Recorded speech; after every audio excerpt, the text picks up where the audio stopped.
Welcome back to Highside, Lowside. This is episode 10 of season 10. I am Spurge, joined as always by my buddy Zachary over there. And today we're talking about what's the deal with Chinese motorcycles. We're also going to talk about an article regarding tariffs and how they're affecting the motorcycle industry, and just some comments from our Peanut Gallery audience members about our Goldwing episode. That's right. Some of you out there are critiquing our work. All that and much, much more. But first, a word from our sponsor. The time has come to thank Motul, the longtime sponsor of Highside, Lowside. Of the many products that Motul makes and sells, the one I probably use most often is a simple bottle of helmet cleaner. It smells like a flower garden and melts away grime and splattered bugs so that my visor is clear and my lid looks spiffy. For about $10, you can use it too. To learn more about Helmet Clean, as well as the rest of Motul's product line, you can go to RevZilla.com/Motul. That's RevZilla.com/MOTUL. And while you're over there on RevZilla.com, make sure you check out the Airbag Save page. RevZilla is dedicated to making sure that you are informed about all the newest safety technology coming down the pike, and the newest, most protective safety technology that we've seen in recent years is the evolution of airbag technology. So to learn about the entire line of airbag products and which one might be right for you and your ride, check out RevZilla.com/airbags. Now, on with the show.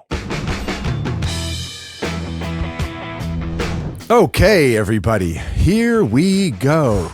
We are talking about so many things today on Highside, Lowside. Spurjo, are you, is your voice box fresh? Is your brain ready? Sally sells her seashells down by the seashore. Zach, I am actually the kids back got in it. I'm back in the studio today. I've been the last couple episodes I've recorded from my home studio, and I'm down here with producer Chase sitting next to me in RevZilla HQ East Coast. So I'm stoked to be here, and I'm actually excited to have this conversation. We've got a great episode for everybody today.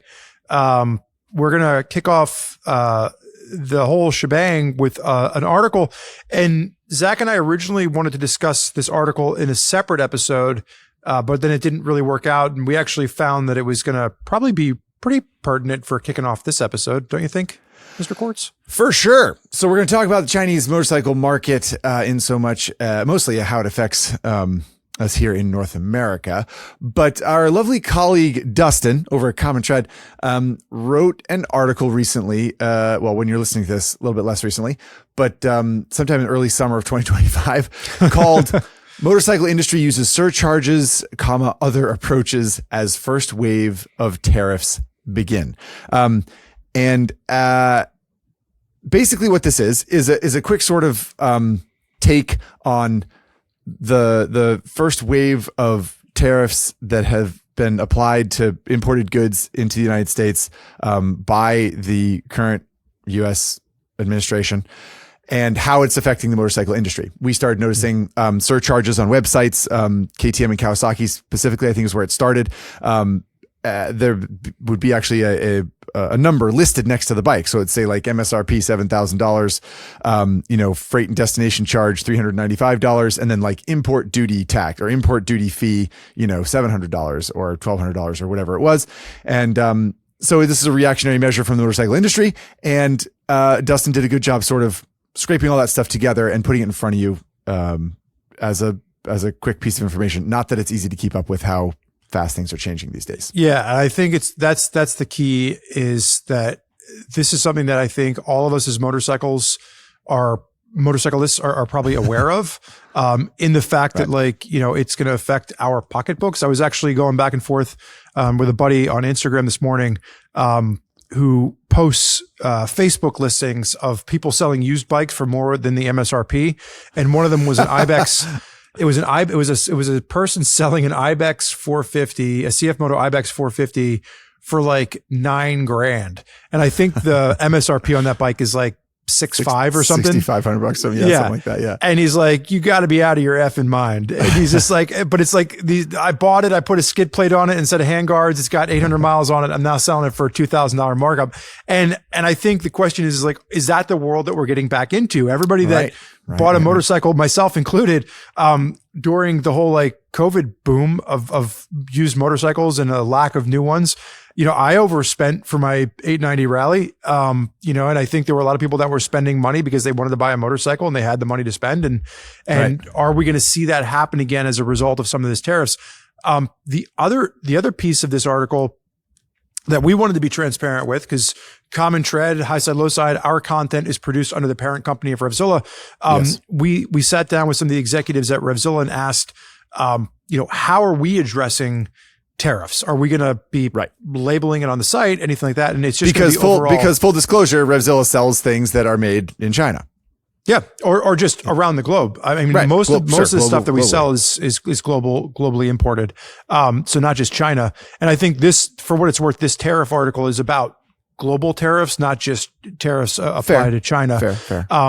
And one of the things that was interesting that even I learned as I sat down and I had a good conversation with our CEO, Zach Parham, Bill Beers, who is, I forget his exact title. He's in charge of high level things at our company, but I'm blanking on his. He's the vice president of merchandising. So Bill is the vice president of merchandising.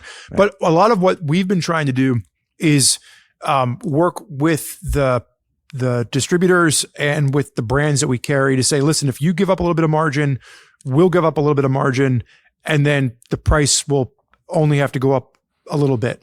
So we're trying to keep prices as low as we can for the consumers by sacrificing a little bit of margin on both ends of our side. So really, what we're seeing is like a 3 to 5% increase in prices. And at the time of recording this, 71% of products on RevZilla.com have not been affected by tariff pricing. So we've been able to keep, the majority of products the same price, and we'll see how that plays out as we get throughout the year.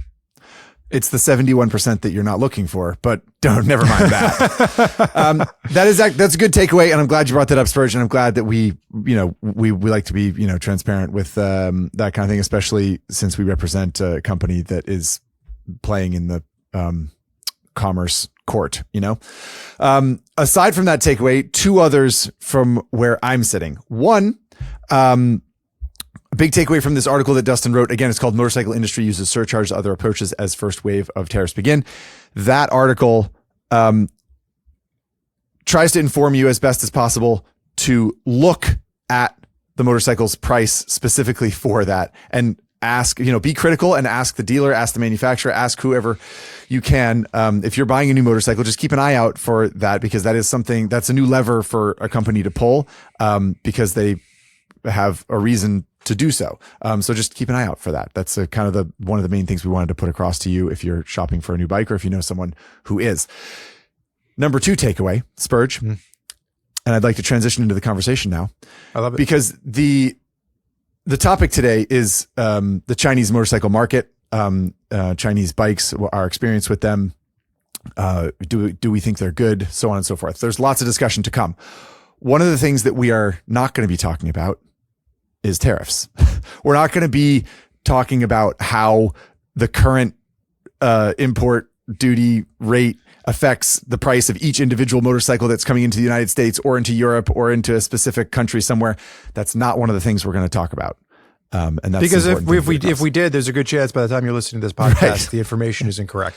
And also, we wanted to focus on the hardware. Frankly, we wanted to try to deliver some information about how the global motorcycle market works, to build bikes and to deliver them to consumers, and also hopefully give a little bit of information about how some of the products actually work, the ones that we've tried. So that's kind of what we're going to use as the foundation for the discussion. And it's not going to be so much a conversation about, geopolitics for one, and also, the economy and exactly what percentage and what amount of money is applied to each thing. Yeah. I want to say one thing, and then we can kind of put this conversation into high gear as we're rounding out the look at Dustin's article about motorcycle tariffs. One of the things that Zach and I are trying to plan on for season 11 is a motorcycle dealership episode, and we're not sure exactly how that's going to look yet. But right. Good point. One of the things that came up as we were going through this tariff thing, we were talking to a friend who was like, he came to us and he's like, this is the quote that I got for a motorcycle at my local dealership. there's like an extra $3,000 in cost here. What is this? And we're like, they're just charging you more. They're just charging. It's like a surcharge. Literally just a markup. Is marking this bike up. And so it got us thinking about like good and bad practices at motorcycle dealerships. Buying a motorcycle. Are you a first-time buyer? What questions do you have? So what we're going to do is we're asking you, the audience, if you've had good experiences, bad experiences, if you've got questions, maybe you've never bought a motorcycle at a dealership, any questions, comments, concerns, anecdotes that you have for us about motorcycle dealership experiences, shoot us an email to Highside, Lowside at RevZilla.com. Producer Chase is going to put a whole list together, and we're going to aim for season 11 to do some kind of a comprehensive motorcycle dealership experience type episode. Yes. Sorry, Zach. I didn't mean to back out. I know that we want to. I'm glad you remembered to say that, because that is something that's a nut we've been trying to crack. Is to do an episode on the dealership experience, and we don't want it to just be like a venting session where we complain or tell horror stories. We want it to be kind of like informative and interesting. So yeah, if you the audience member have any thrills or spills or stories that you can share about good, bad, ugly, whatever, then it'll help us shape a conversation that'll hopefully be, good. Good. Most like 50% 49% of the conversations we have at Highside, Lowside. Good. Correct. Good is good enough. Now, on to the show. Let's get in here. Zach, we talked about what we're not doing, right? We're not going to get into geopolitical politics and communism versus capitalism and all that crazy stuff, because our audience doesn't want to hear about that. And frankly, we don't want to alienate anybody. We're here to talk about motorcycles. We're here to give ourselves a break from the BS that's happening in the world. What's the current landscape in North America when it comes to Chinese motorcycles? Like, what are our big players that we're talking about here? Where does the conversation begin? Well, good question. And I suppose it's fair that we just sort of dive in and start to kind of like set the foundation for what we'll be talking about. And I think there are a few companies in particular that have made a pretty big splash, or I guess some kind of like maybe to back up, there are a couple of different styles of motorcycle company that have started to come into the US and North America specifically.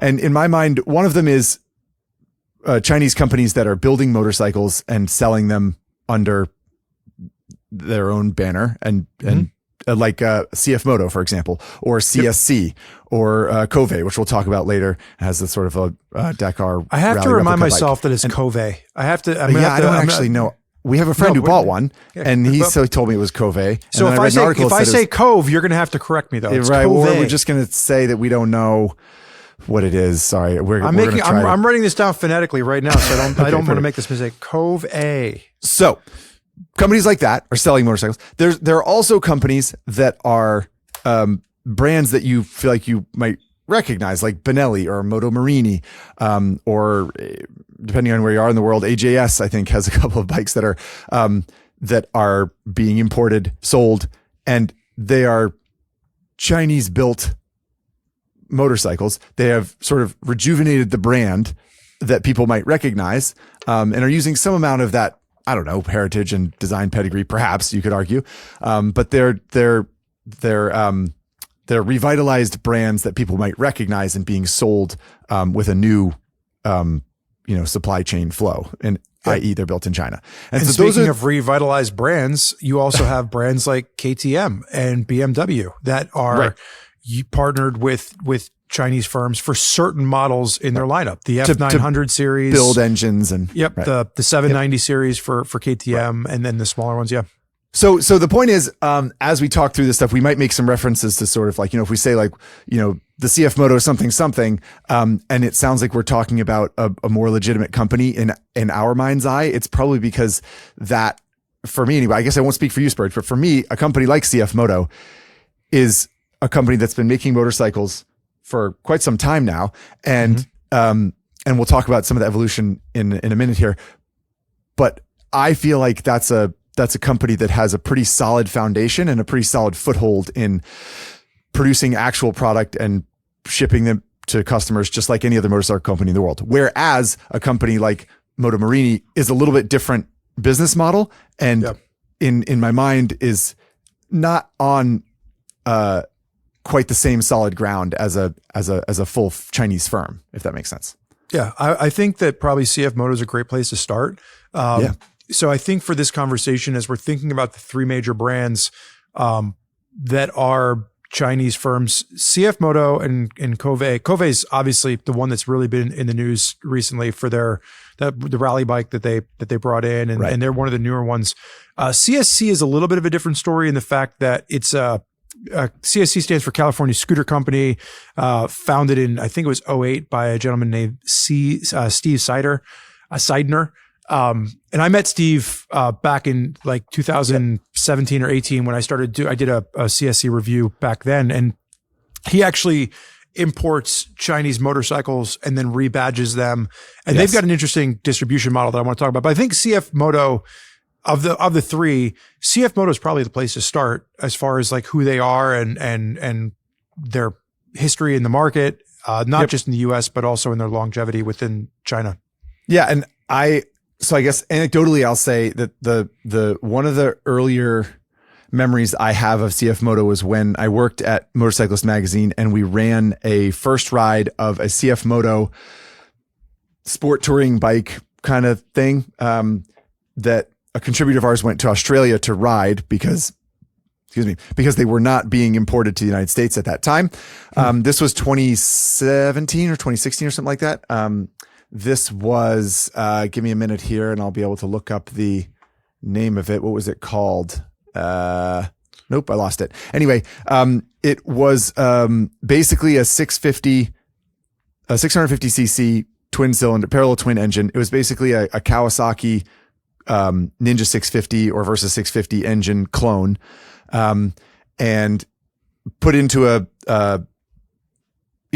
chassis that had been designed in-house, and suspension that had been sourced by the company. And it was aside from the engine being a clone, it was its real own motorcycle. And this was almost 10 years ago. And that not to say that goes back fully in CF Moto's history, but that's sort of one of the early memories I have of hearing about that company making bikes.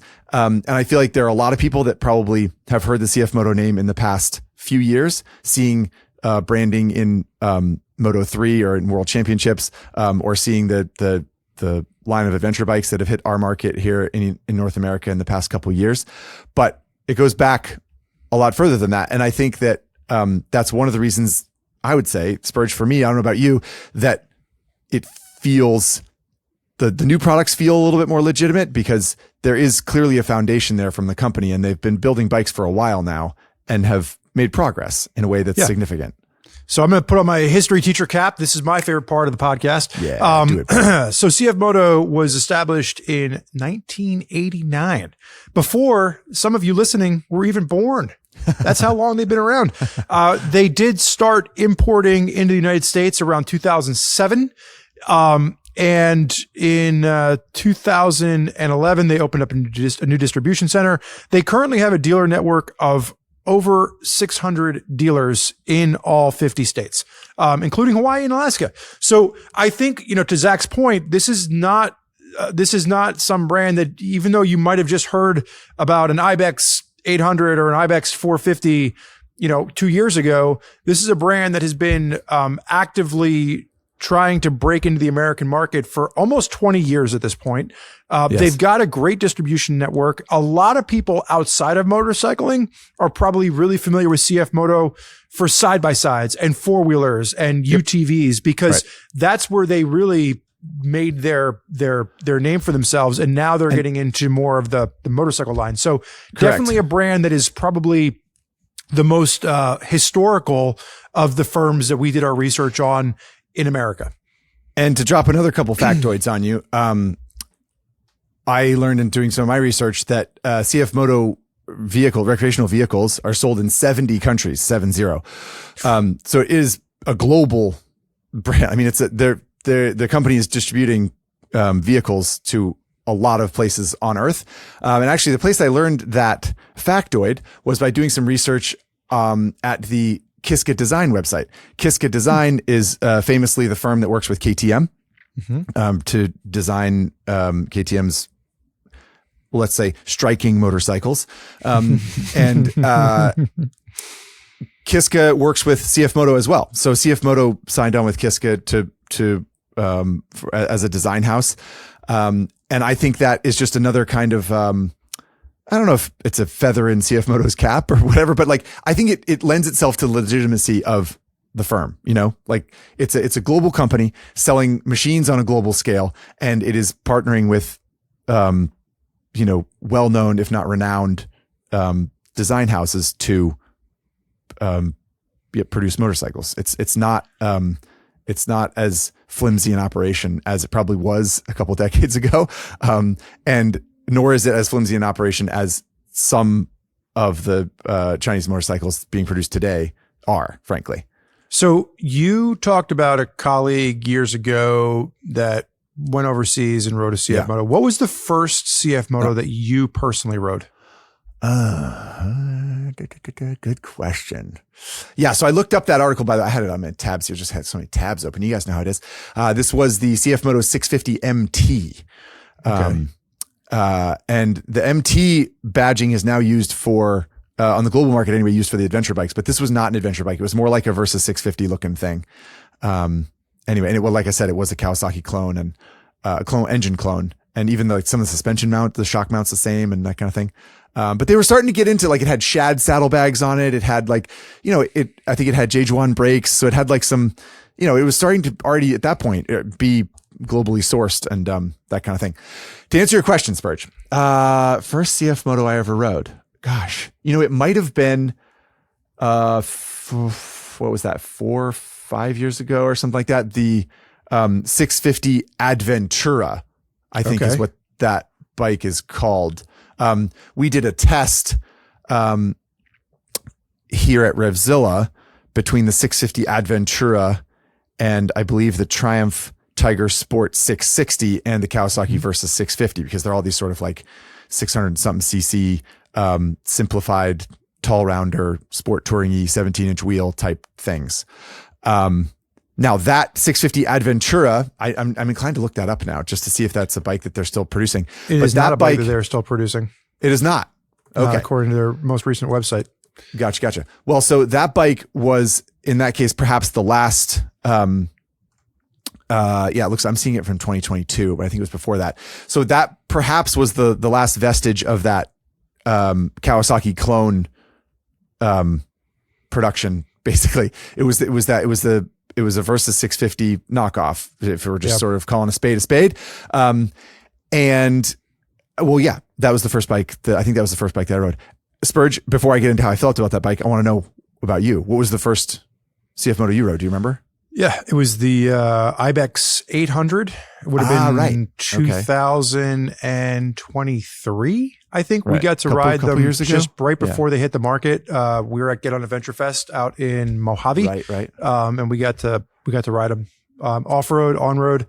I think I spent about maybe like 25, 30 miles on that particular. Is that all? Bike. No, you must have done more than that. Come on. No, I think it was about, I spent two hours on it and ripping around off-road, and it was an experience. We did, for what it's worth, speaking of common tread, we did an article on that bike called 2023 CF Moto Ibex 800 Review, 3 takes on a new ADV, whereby Spurge and our buddy Ari and I, we each wrote a little sort of like 1/3 of a review, and Spencer Robert took some banging pictures. So that review is up there to for your reading pleasure. But because we got Spurge done right here. I would say that however many miles I rode, I would have documented it accurately in that particular article. There we go. Yeah. No, I remember. So what did you think? Tell everyone what's your lasting memory of the Ibex 800? I think it was okay. It's one of those ones where, like, if I'm remembering, like, the throttle was really, and first of all, there's some amazing photos in here of the whole gang doing some things with an Ibex 800 that might look easy, but it probably wasn't as easy in reality. It's a KTM 790 chassis. I think it's important to note the CF Moto Ibex 800 is one of the partnerships that we were talking about, where KTM partnered with CF Moto to say, hey, we want you to bring back and produce a 790 base motorcycle platform for us. In turn, you will get our design of the 790 and you can turn it into your own model. That is what the Ibex 800 is at its core. Now, CF Moto also changed some of the design and did some of their own things there, but at its core, it's a 790. And I think that it's a good bike. I think there were just some little things. Like I remember the throttle being really weird on it. Yeah. I remember the seat being really low for the chassis. Like I felt like I was really sitting down into it with my hands up. Yeah, it had bar risers on it, the one we rode, I think. So that was like especially odd. Yeah. I remember like the wind, like the buffeting was weird, like up highest position, the windshield, lowest position, the windshield. Like I remember like cruising down the highway. Right. But like it was a good bike. And the one that we rode was like the prototype where they were still kind of working some of the bugs out too. So, right. You know? Yeah. I mean, what do you remember? Yeah, I remember being pretty good, and reviewing, you know, our little article. It seemed like we all kind of were sort of like, yeah, it's a cool engine, and then like it looks appropriate, it looks cool, and it has, you know, all the sort of like luggage mount and crash bars and skid plates and fog lights and like stuff that you're supposed to have. But the real thing that motorcycle manufacturers struggle to do, in my opinion, and I'm sure this will come up more in the discussion as we talk about other Chinese motorcycles, is not adding all of the things that you need accessory wise on a motorcycle, right, Spurge? Like it's not about having adjustable wind protection or tubeless rims or like whatever the thing is that you're supposed to have on a type of bike. What makes a motorcycle good is like the really core values of it. The way the engine feels, the throttle response, the way that the chassis feels, the way the suspension works, like the way the hard parts kind of like gel together and create an experience is what makes a motorcycle enjoyable to ride. And that's the thing that I think is undervalued by a lot of riders and also by a lot of companies. They sort of produce bikes and they're like, yeah, but it has all the stuff. I mean, this is like, you know, long-standing brands have done this. Like I've been to Ducati launches where, sorry to call Ducati out, but like where they had some new superbike and they were like, it's so light. And I'm like, yeah, but it doesn't, like, it's trying to kill me. And they're like, yeah, but it's so light. And I'm like, I don't care how light it is. It doesn't, like, I can't make it work. And they're like, but our professional rider was 1.5 seconds faster on that. And I'm like, yeah, cool. Good for your professional rider. But like, I can't make it work because it doesn't. And I think Ducati's, for what it's worth, quick sidebar, Ducati's outlook on that kind of thing has shifted a lot in the past decade, which I think has been to its great benefit.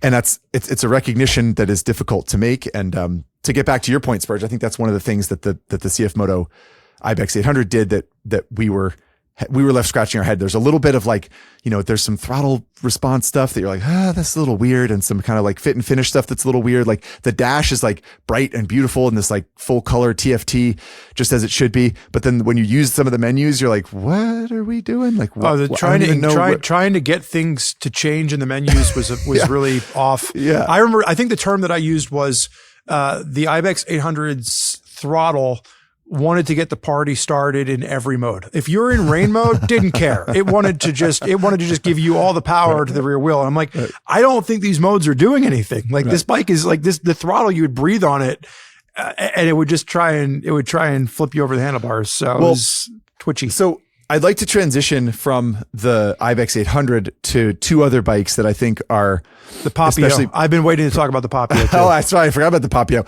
So the Papio is a little Honda Grom like thing. It's a little 125cc air cooled thing. We're showing it on screen right now, I'm sure, if you're listening or watching on YouTube.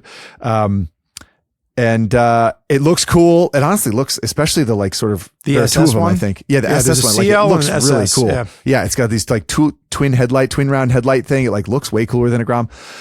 For me, that bike suffers from some of the same problems that the 650 Aventura did, that the Ibex 800 did. It feels a little bit like it's trying too hard to be another bike, and they didn't focus hard enough on making it foundationally good. Do you know what I mean? I don't know if I agree with that one. Like, really? I was with you. Yeah. Like the Papio, like I thought the Papio was a cool little bike.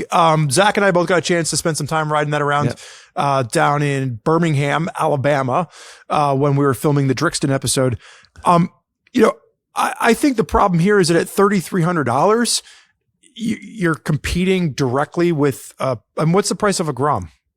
Yeah, 35, I think, or 35. Yeah. Yeah. It's like, and so I think that's the only problem that I have with it. I found that like, it was comfortable to sit on, like for a big guy like myself. Like I didn't have any issues riding around on it. Like I liked it. I thought it was a charming little bike for what it is. I just think that you're going to have a hard time swaying people over to that bike over a Grom, which is, been ironed out a little bit. Yeah. And I mean, like from where I was sitting, I just remember thinking the transmission feels like it's made out of like really hard cheese. And like you couldn't feel, it was like, am I in gear? And it was like false neutral and regular neutral and like, wow. And the clutch feel was funky and the engine felt kind of tinny and thin. And like, it's a cheap little bike, but you get on a Honda Grom and I feel like you're like, to me, the difference is really clear to feel. And that can be the case with, well, now I want to go back and I haven't ridden a Honda Grom recently because like in my mind, I was like, this reminds me of a Honda Grom, but I was and I think it would unless you rode it, closer to back to back. So the two bikes that I wanted to transition into talking about are the Ibex 450 and the 450 SS, which is the 450 SR in some markets, I think. But anyway, and you've ridden these recently, correct? The Ibex I've ridden pretty recently. The 450 SS I rode a couple years ago, I think. Okay. But this is a 450cc parallel twin 270 crank, kind of like thumpy, bassy, V-twin sounding and feeling little engine that's used both in. There's one in Ohio that a guy is selling for $8,000, as we talked about earlier. So if you really want to overpay for one, yeah. And the SS, the 450 SS, is a little sport bike. It sort of looks like a little Ninja 400, Ninja 500 kind of thing. And then the Ibex 450 is a little adventure bike with a 21-inch front wheel and that kind of thing. And this, I think, was a crucial.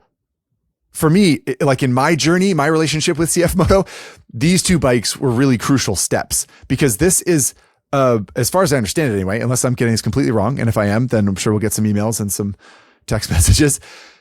This is a completely in-house project. This isn't like, the Ibex 800 uses grew from a partnership with KTM. Yeah. So it grew from a partnership with KTM. It's basically a KTM engine that CF Moto built and they, called their own.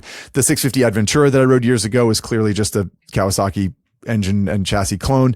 But the 450 models are fully in-house. They're like, they're building that, that's like a clean sheet design. And they're using high-end, like Brembo brakes, like it's got a great, at least for the SS. I don't know about I mean, very broadly, what I was going to say is that like, it feels like a bike that's been cut from whole cloth and made very intentionally. Like it hasn't been knocked off or sort of like, oh, we'll just like cut this corner. It's really, they're fun, good bikes. I think Ari and Dustin worked on a comparison piece between the 450 SS sport bike and the Ninja 400, I think a few years ago. And Ari came out basically saying, this is a cool, but like, I think I like this better than a Ninja. Like, I don't know if I would buy one for myself or recommend people buy one just because the Ninja 400, Ninja 300, 400, 500 market is so strong. But like in a vacuum, the two bikes next to each other, this little CF Moto might be cooler. It's like the riding position is more appropriate. It sounds cool. Everything works well. Like, so, to me, the Ibex 450 is kind of the same thing. It's an ADV version of that, but like, it's not a perfect motorcycle. I did a daily rider on it. You're all welcome to check that. I think I did daily rider on both of them actually. And it just feels, it all works together. To get back to what I was saying earlier, it's not about it having, the 450, the Ibex 450 ADV bike from CF Moto has adjustable wind protection. Yeah, great. It has a TFT dash. Yeah, great. It has, I don't know what else it has. So other stuff, features, but that's not what makes it good. What makes it good is riding it and being like, this engine feels good and the transmission works well and the brakes work well. And like, I feel like I'm riding a piece of machinery that is like more than the sum of its parts. And that's a big step forward because it's one of the first motorcycles made in China that I felt like that was the case. Well, every other bike is sort of like less than the sum of its parts somehow. I think, hitting on some of its parts for a second, I think it's important to note that when we're talking about some of these manufacturers, they're using same branded componentry as the big brands, So it's it's Brembo brakes. It's a Bosch fuel injection system. It's An not, ABS it's not unit, just whatever. Exactly. Yeah. They're using the same branded stuff that all these, it's not like back in the 70s when like Triumph had Lucas Electronics and they were known as the Prince of Darkness because they would just fail. Like, you know, they're finding the brands that build the stuff well, and they're utilizing that into their builds. The question that I have for you, Zach, you know, specifically, you know, you mentioned Aries comparison with the 450 SS and how he kind of left saying, oh, like this is actually in some ways, you know, kind of cooler. When you know, your takeaway for the Ibex 450, you know, I guess my question for you there is, what is that competitor, right? So the Ibex 450 is a 449cc. It's a parallel twin, I believe. Yep. It's a 270 crank parallel twin. So it kind of sounds like a little 90-degree V twin. $6,500. Yep. Is this going up against a Versys X300? Is this going up against a BMW 310 GS? Like, where's the competition for the Ibex 450? And much like Aries said, oh, actually, I might consider the CF Moto here in realistic terms. Like, if someone's comparing an Ibex 450 to what? I think the comparisons are Honda NX 500, or previously known as the CB 500X, which is the sort of like 19-inch front wheel adventure-y. Is it 21 now? Whatever, it doesn't matter. I think it's a little adventure-esque looking CB 500, which is a good bike, really start to finish. I think you're talking about KTM 390 Adventure, 390 Adventure R, with the 21-inch front wheel and that kind of thing. Maybe versus X300. I think the cool thing about this part of the market right now is that it's pretty open. I mean, Honda CRF 300 Rally, but like, that's the thing, is like a Honda CRF 300 Rally, I think is like $7,000. Not cheap. $6,800 or something like that. And they're stupid used too. Like, people are so proud of those bikes. Right. Yeah. And like, so that bike, and that's using a 300, is it still a 286cc single? Yeah. And it's pretty feeble. Like, it'll go down the highway, but it's pretty feeble. You get on a CF Moto Ibex 450 and it feels like a miniature Tenere 700, you know? It feels like it like makes a cool sound. It buzzes down the highway pretty easily. It feels a lot more like ADV. It feels like a lot more sort of touring ready. I think that's, to answer your question about what the competitors are for that bike, it's one of that market is really kind of wide open right now. There are a lot of different, you know, brands are going after a lot of different pockets of that. And I think like the new KTM 390 Adventure R is a lot more kind of dirt bikey and like narrow and tall and serious. And the CF Moto is a lot more kind of like street based, like the seat is lower and the wind protection is a little bit more comprehensive, and it feels softer and a little bit gentler, but at the same time, much more highway capable than a 300 Rally, a Honda 300 Rally, and a lot more off-road capable than a Honda NX 500. So there's a lot of like, everyone's kind of grasping for their foothold in that sort of like small ADV market. And I think that's another reason that this bike really hits for me, is that it's not a copycat of anything else. It feels like its own thing. And it sounds like in your experience, if somebody were cross shopping this between a KTM 390 Adventure R or this between a Honda, you know, CRF 300L Rally, it might be, it's a legitimate product that they're cross shopping. It's not just some, knockoff, some copy of something else. Yeah, for sure. Yeah. And like I said, I think it's like a big step that the company has made, big jump the company's made forward. So I think that it's legitimate. Cool. Long story short. Well, long story short, I know we spent a lot of time talking about CF Moto. I want to shift gears a little bit here, because this is not Please a do. CF Moto podcast. This is a Chinese motorcycle podcast. CSC. So CSC is a brand that I became familiar with probably in like 2016, 2017. Was down at the Long Beach show for IMS. Used to be a motorcycle show called International Motorcycle Show, rest in peace. And I got talking to Steve, who basically was importing these motorcycles from a Chinese firm and, badging them as CSC and selling them throughout the United States. Interesting in the fact that there is no dealership network. Like CSC took an approach where you buy it online, it ships to your house. They still have a warranty. You can take it to a local shop. They'll honor the warranty. They give you a whole list of resources to be able to service the motorcycle yourself. Yep. But it's a direct to consumer distribution model. Yes. You and I have both ridden CSCs. Mm-hmm. You most notably, I think, in the episode where you and Ari took a Royal Enfield Himalayan and a CSC RX3. Does that sound correct? RX4. RX4. Right. So it was like it's a 450 single. Yeah. And you put them head to head. Like, what for the audience? What was your impression of something like a CSC? Yeah. So like you said, the business model is really interesting. And it's not, if you're hearing about this for the first time recently, it's not recent. As you pointed out, Spurge, like they've been doing this for a long time, right? I don't remember the date that you said that it was like founded or began, but it was like, I think they started 2011 or something? So I think they started distribution in 2012 when they started. So 2012 is when they started their collaboration with the Chinese motorcycle firm Zhongshen. And that was really the turning point. 2015 is when they started, that was when they received EPA and CARB approval for all 50 states. So let's say 2015. So 10 years. So 10 years, with the partnership with this Chinese firm and bringing them into the country. And there are a lot of products, to be clear. Like they have a lot of, there's like little air cooled V-twins. They had an electric Grom kind of and there's a little electric,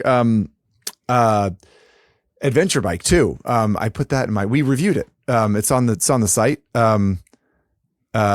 It's called the RX1E, I think. Is that right? I'm not seeing that one anymore.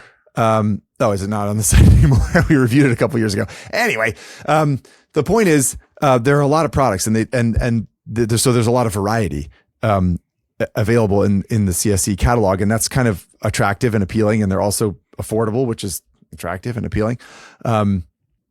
I think in some ways CSC personifies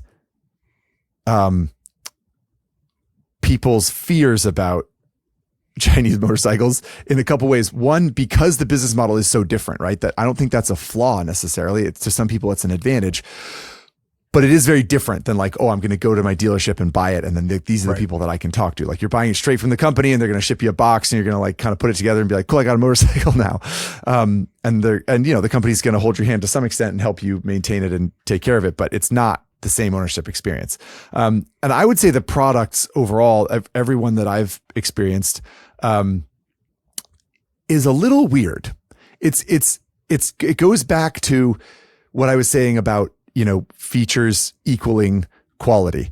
They often have all the things that a motorcycle is supposed to have, but when you use it, it doesn't work quite the same. It's sort of like, my grandma used to make the most amazing apple pie, and I got the recipe and I followed the recipe, but my pie does not taste as good as grandma's pie. Why is that? It's not because you used the wrong amount of cinnamon or the wrong type of apples or didn't let the dough rise, whatever. It's not any of that stuff. It's that you're not making it the same way and it doesn't taste as good. And that's, unfortunately, I don't mean to lambast CSC, but every time I have ridden one of those bikes, everything is a little bit less than you want it to be, whether it's throttle response or clutch engagement or, the UX and the dash and the switches and everything's kind of like, that's what they did. Okay. All right. I guess two things. I'm going to stop you for a second. So one, have you seen the movie Nanas? Nanas? No. Yeah. Vince Vaughn, it's based on a true story. His mother passes away and he's trying to figure out her spaghetti sauce recipe. And he can't do it despite the fact that he's trying to put all the ingredients together. I'm sorry, you were going the apple pie thing. And I know, I should have used the sauce and the Vince Vaughn analogy. I didn't know about the movie. I will just throw it out there. If anybody's looking for a very heartwarming, like low drama film, it's on Netflix. It's my wife and I loved it. So Nana's, it'll make you laugh. It'll make you choke up a little bit. It's a great film. So CSC, as far as like all the little components, maybe they don't all fit together, the switch gear, the shifting. I'm not going to disagree with you, But for the average consumer that's looking at a CSC, right? And I want to throw this analogy out there. I mean, this analogy is not the right word. I'm going to throw this factoid out there. When I did, and if you want to see the whole unboxing experience that Zack is talking about, I reviewed a 2018 CSC SG250. Had the crate shipped to RevZilla, got the crate, opened the crate, did the whole unboxing experience, put it together. This is the San Gabriel, right? Yes, a CSC SG250. SG stands for San Gabriel. In 2018, when I reviewed this motorcycle, it was $1,999. It was $2,000 7 years ago. In the world of crazy inflation that we have had, this bike now in 2025, at the time of recording, is $2,195. It has gone up a whopping like $199 over the past that's 10%. Years. Don't forget. Over 7 years. Right. Exactly. So, but my point is that like, it is it's a $2,200 motorcycle, brand new. So you're going to have to forgive it if the shifter isn't as. Am I going to have to forgive it? What else are you going to go out there and buy brand new for $2,200? Okay. And all right, fine. That's all I'm saying. Like, because even the most affordable Honda is let's say not the most affordable Honda. Let's say a Honda 300 or series is going to be at least $4,000, right? Almost certainly. More. Yeah. So for somebody that wants a 250cc motorcycle delivered to their front door, you know, it's an affordable bike that does have some polishing flaws, you know, but the engine design is based on a Honda. You know, it's not a Honda, but they based the engine design on a Honda. Many motorcycles are based on Honda designs. I guess all I'm saying is that like, I don't disagree with your position on the CSC product. However, for $2,200, you get a bike with a 2-year warranty. And I know that you're absolutely right. Like you have to do the work yourself. They'll ship you the parts. I think the biggest flaw here is that people that are not aware of this, because if you go to CSC site, they're like, yeah, you can take it to any motorcycle dealership. And in that 2-year warranty period, we will pay to have it repaired for you. If you take a CSC to a motorcycle dealership, they're going to be like, we're not working on this. And that perpetuates that Chinese stereotype of like, oh, I bought this Chinese motorcycle and I can't find anybody to work on it. Right, so like, now I'm shafted, right? It's got a warranty, but you have to be willing to maybe open up the documents and figure out how to, you know, change some bolts and do some adjustments yourself. So you make a fair point. And I think that we should get back to this point later when we talk about, you know, wrapping this whole thing up and like, you know, would you buy one, and that whole question. Dustin, our buddy Dustin, reviewed the CSC. Dustin Whelan over at RevZilla's Common Tread. He has wheel in his name, everyone. You have to take what he says very seriously. Dustin Whelan at on the RevZilla blog, Common Tread, reviewed the 2024 CSC RX6. Which is a give me a second 650cc liquid cooled parallel twin, 70 horsepower. It's a $7,200 bike. It is undeniably cheaper than its competition. But this is, I think, the place that CSC struggles to transition. Spurge is from, you know, if you can buy a brand new bike in a crate for $2,000 and they'll ship it to you. And like, what the heck else bike are you going to get for that amount of money? There's just no way. You're never going to find. Which bike is this? This is the RX6. And what he found on that bike was, a lot of the same stuff that we've talked about up to this point. You found, Bosch ABS and Yuan brakes and this sort of like componentry that other perfectly legitimate motorcycles use. But when he wrote it, he was sort of like, well, it's a little weird. It's like, you know, a little heavier than it needs to be or should be for this size bike. And the dash doesn't really quite work right or look right. And the switchgear is weird and blah, blah, blah. So I think this is interesting to, kind of point to touch on at the very least, Spurge, is I would say that companies like this will struggle to transition into a different echelon besides ultra cheap Yeah, exactly. Growing up. Yeah, exactly right. Can I just throw a point out here that I don't think either one of us hit before we started, like from a You're research not suggesting standpoint. that we missed something, are you? I would never. Okay. I am saying that we are learning in real time together. So it seems like right now on CSC's website, the only real models available are the SG250 for 2025 and the TT250. So maybe some of these larger displacement motorcycles aren't even they're not going to bring them back in because they're not selling. Yeah. And I would say that the takeaway there is like, not unlike the discussion around tariffs or import duty fees that we said we weren't going to touch on because it's all moving too quickly. That is another thing about fledgling companies that you might buy a bike and they just be like, yeah, we don't make that anymore, or we're out of business now. That's a lot more likely to happen with a Chinese motorcycle manufacturer than, Honda or Triumph or something like that. Well, Zach, that's an amazing segue because we've talked about CF Moto, who has been around in North America for almost 20 years, and they are certainly not one of these fly-by-night companies. We've talked about CSC, which is maybe somewhere in the middle. They've been importing for about 10 years, but they seem to still kind of be struggling to find their footing a little bit. And then we have Kove.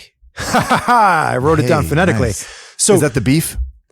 Stop it. You're going to confuse me. Next I'll be like, so we're sitting around, we're riding a Kobe. So Kove, this is probably the newest of the companies that we'll be addressing today.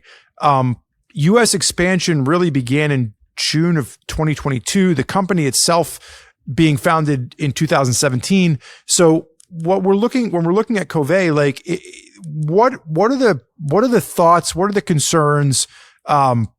Where does this fall into the marketplace as a name that we're hearing a lot of because they're introducing this crazy hip rally bike? I saw one. We were out at Dirty Dabbers recently, and tell everyone what it is too. Like give quick rundown. It's a 450 cc single. So it's a dirt bike looking. It looks like a rally bike. It looks like a Dakar rally. So it's like it's based on a dirt bike. So it's a 20-inch front wheel. It's like full off-road looking. 12 inches of suspension travel. 12 inches of ground clearance.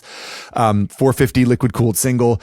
Big tall flat seat. A big rally tower at the front with these weird kind of like wide set headlights. And I think it has 3 gas tanks if I remember correctly. It has 2 in the front, and then it has a third in the back. It can carry a total of 8 gallons of gas, which for a whatever it is, like a 300-pound 450 off-road bike is a lot of gasoline. So it's a very, very kind of like rally focused off-road. It's aiming at a really specific niche, and it's an interesting product, certainly. And so continue. It's got to start. No, that was a great synopsis. I would say there's apparently 3 different packages. There's a street legal, a pro off-road, a pro race. It starts at $9,300 up to $1,399, depending on which package you want. So, part of this story is that like, these are not more affordable alternatives of something else, right? Like if you're cross shopping an Ibex 800 versus a KTM 890 Adventure R, like there's a price differentiation there, right? Like, and a pretty clear like match of specs. Yeah. Whereas if you're looking at this, like, I think what is got a lot of people interested in the Kove is that like, there's not a lot out there competing directly against this per se, where it's kind of like this performance, small adventure bike thing. Yeah.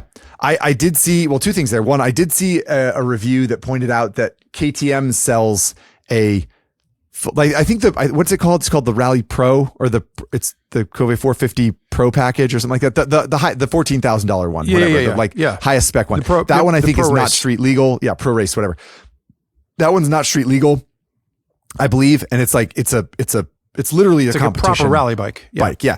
And or that's what it's meant to do. And to be clear, the company has competed in, I think, the Dakar, or if not the Dakar, then actual global level off-road racing. So they're taking it pretty seriously. The point is, a review I read said that KTM does sell a customer rally bike as well, but it's like 30 grand or it's like $27,000. Every time they bring it out, it's limited edition. They have a fixed number of units, and someone always sends it to me and be like, "Are you buying this?" And it's like, no, it's like 30. It used to be like a $27,000 bike, and I was like, no, and now it's like a $30,000 bike. But that was like, so the KTM one is insane. Like, not that this isn't insane, but there's a difference. There is a difference for sure. I'm not saying they're operating on the same level, but that is the review that I read pointed out that like KTM does sell a customer race bike and Kove is selling a customer race bike that is half the price or something like that. So and maybe this is insane too. I'm not going to sit here and pretend I haven't ridden this. I haven't ridden it either, but I saw in the review the words carbon and fiber next to each other. Whoa. So I think it's pretty serious. Well, I think what's interesting is like, I'm reading this right now. It comes with, for those of you that don't know what I'm about to talk about, it comes with bib mousses installed as factory, so not tubes in the tires. It has bib mousses in the tires as factory. That's insane to me. So a bib mousse is a foam insert you get to put inside your tube tire, so that you don't have to worry about getting but it doesn't have air. Yeah. So you can rip as hard as you want. But traditionally, the downside, and I have mousses in my 350. Anything over like 45 miles an hour in the street, you feel like the bike is just going to, fall over and shake itself to death. Well, they're heavy, but there's also no real way to balance them because they're constantly moving and shifting. And so like, there's always this like vibration in the handlebars. Yeah. Right. Well, so the other thing I wanted to touch on about this bike that I think is interesting is the same comment I made about the Ibex 450 from CF Moto, which is kind of what you said before. There isn't a direct competitor. It's interesting, right? Like it's a really open market. And I think that not only is it an open market, this bike is delivering something to the consumer that nobody else is doing. Yeah. And I think that's the point of view that I think is the most interesting, right? It's sort of like, this is something we think would be cool. And so we're going to make that and see if people are into it. And certain people certainly will be into it.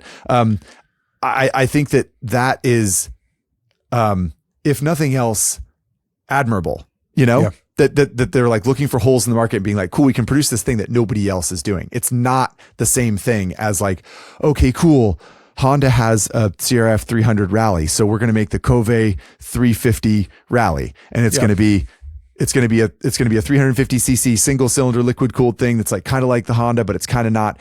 It's cool that they're just sort of like cutting this from whole cloth. It's great. I think the question, and just so I'm clear, have you ridden one? I know Joe Jackson has one. Have you got I haven't ridden one either. There was a dealership that had it, like I said, at Dirty Dabbers, and I didn't get a chance to actually ride it. But there is no real, like, I'm trying to think of like, it's not going to be going up against a Honda 300L. It's not really going up. Like if you were to compare this with like a 350 or a 450 or a 500 from KTM, it's probably not the same as that, because that's more of a true dirt bike platform, despite the fact that it has a license plate. This seems like it's a little bit more somewhere in between that, and probably not the same features. Like it does seem like it's an interesting play, but it's also $9,300. And I think that for people to go after this and invest $9,300, we'll have to see if we can get like a sound bite or something from Joe Jackson so we have a buddy, Joe, who does some photography work for us. And he rides off-road. He was at our first Get On Adventure Fest out there in the Mojave Desert, and he's really taken to off-road riding, and he buys way too many motorcycles. Joe, you need to slow down a little bit. But I'd be interested to know, like, he traded in, I think, a 690 KTM that he built out and like had all this work done to, and then he traded in on this. And do you think there's a lot of people out there doing that? Do you think there's a lot of people that are saying, you know what, I'm going to give up this bike that has a reputation, that has some dealership support to it, to go after a Kove? Yeah. Like, is that something that you see a lot of people doing? Well, that's a perfect transition. Let's bring Joe in here and ask him. Oh, do we not have Chase? Do we not get him today for the? He's not here. Okay, shoot. Producer Chase has been slacking off. I thought that would be a great segue though. It's certainly interesting. And I guess to pivot into a more sort of like, instead of speculating what Joe might think of this bike, to pivot into more solid kind of feedback that we've heard about it. I did the one particularly long review that I read of this bike at advpulse.com had a couple of notes in it that I thought were interesting. One was basically like TFT dash and the menus are a little bit weird, or like, could use some refining. And I'm like, I know what that means. I've done the thing. I've been polite in my reviews of motorcycles before. Like, I remember the CF Moto, I think 2 of the CF Moto bikes that I tested. I don't remember which one, the 650 Adventura for sure. And then maybe the Ibex 800 as well. But you do the turn-by-turn navigation when you like link the app and do the thing and be like, I want to go this way. And be like, it gives you turn-by-turn navigation. Oh, how cool is that? Great. And I'm rolling up to an intersection and it says like turn left in, oh, I know what it was. You turned it from metric to imperial so to do miles and whatever. And it was like turn left in a half mile in a half mile. And I was like, cool. And it was like turn left in a quarter mile. Cool. And then under a quarter mile, it transitioned to inches and it was like turn left in 7,800 inches or something. And I was like, what are you talking about? I just thought that was just like a hilarious mistake to make. Like, it's not that the information's wrong, but you're like, I can't read this. I don't know what 7,000 inches means. Anyway, the guy who reviewed divide this by Kove, 12, Zach. You're not dividing by 12. Come on. Exactly. The review that I read of this Kove, he said, he was like, he turned off ABS and on the dash it says both open. And he was like, both open? What is both open? And it was like, oh, well, that means that both of the like circuits are open. So the ABS is off, but he's like, both open doesn't mean anything.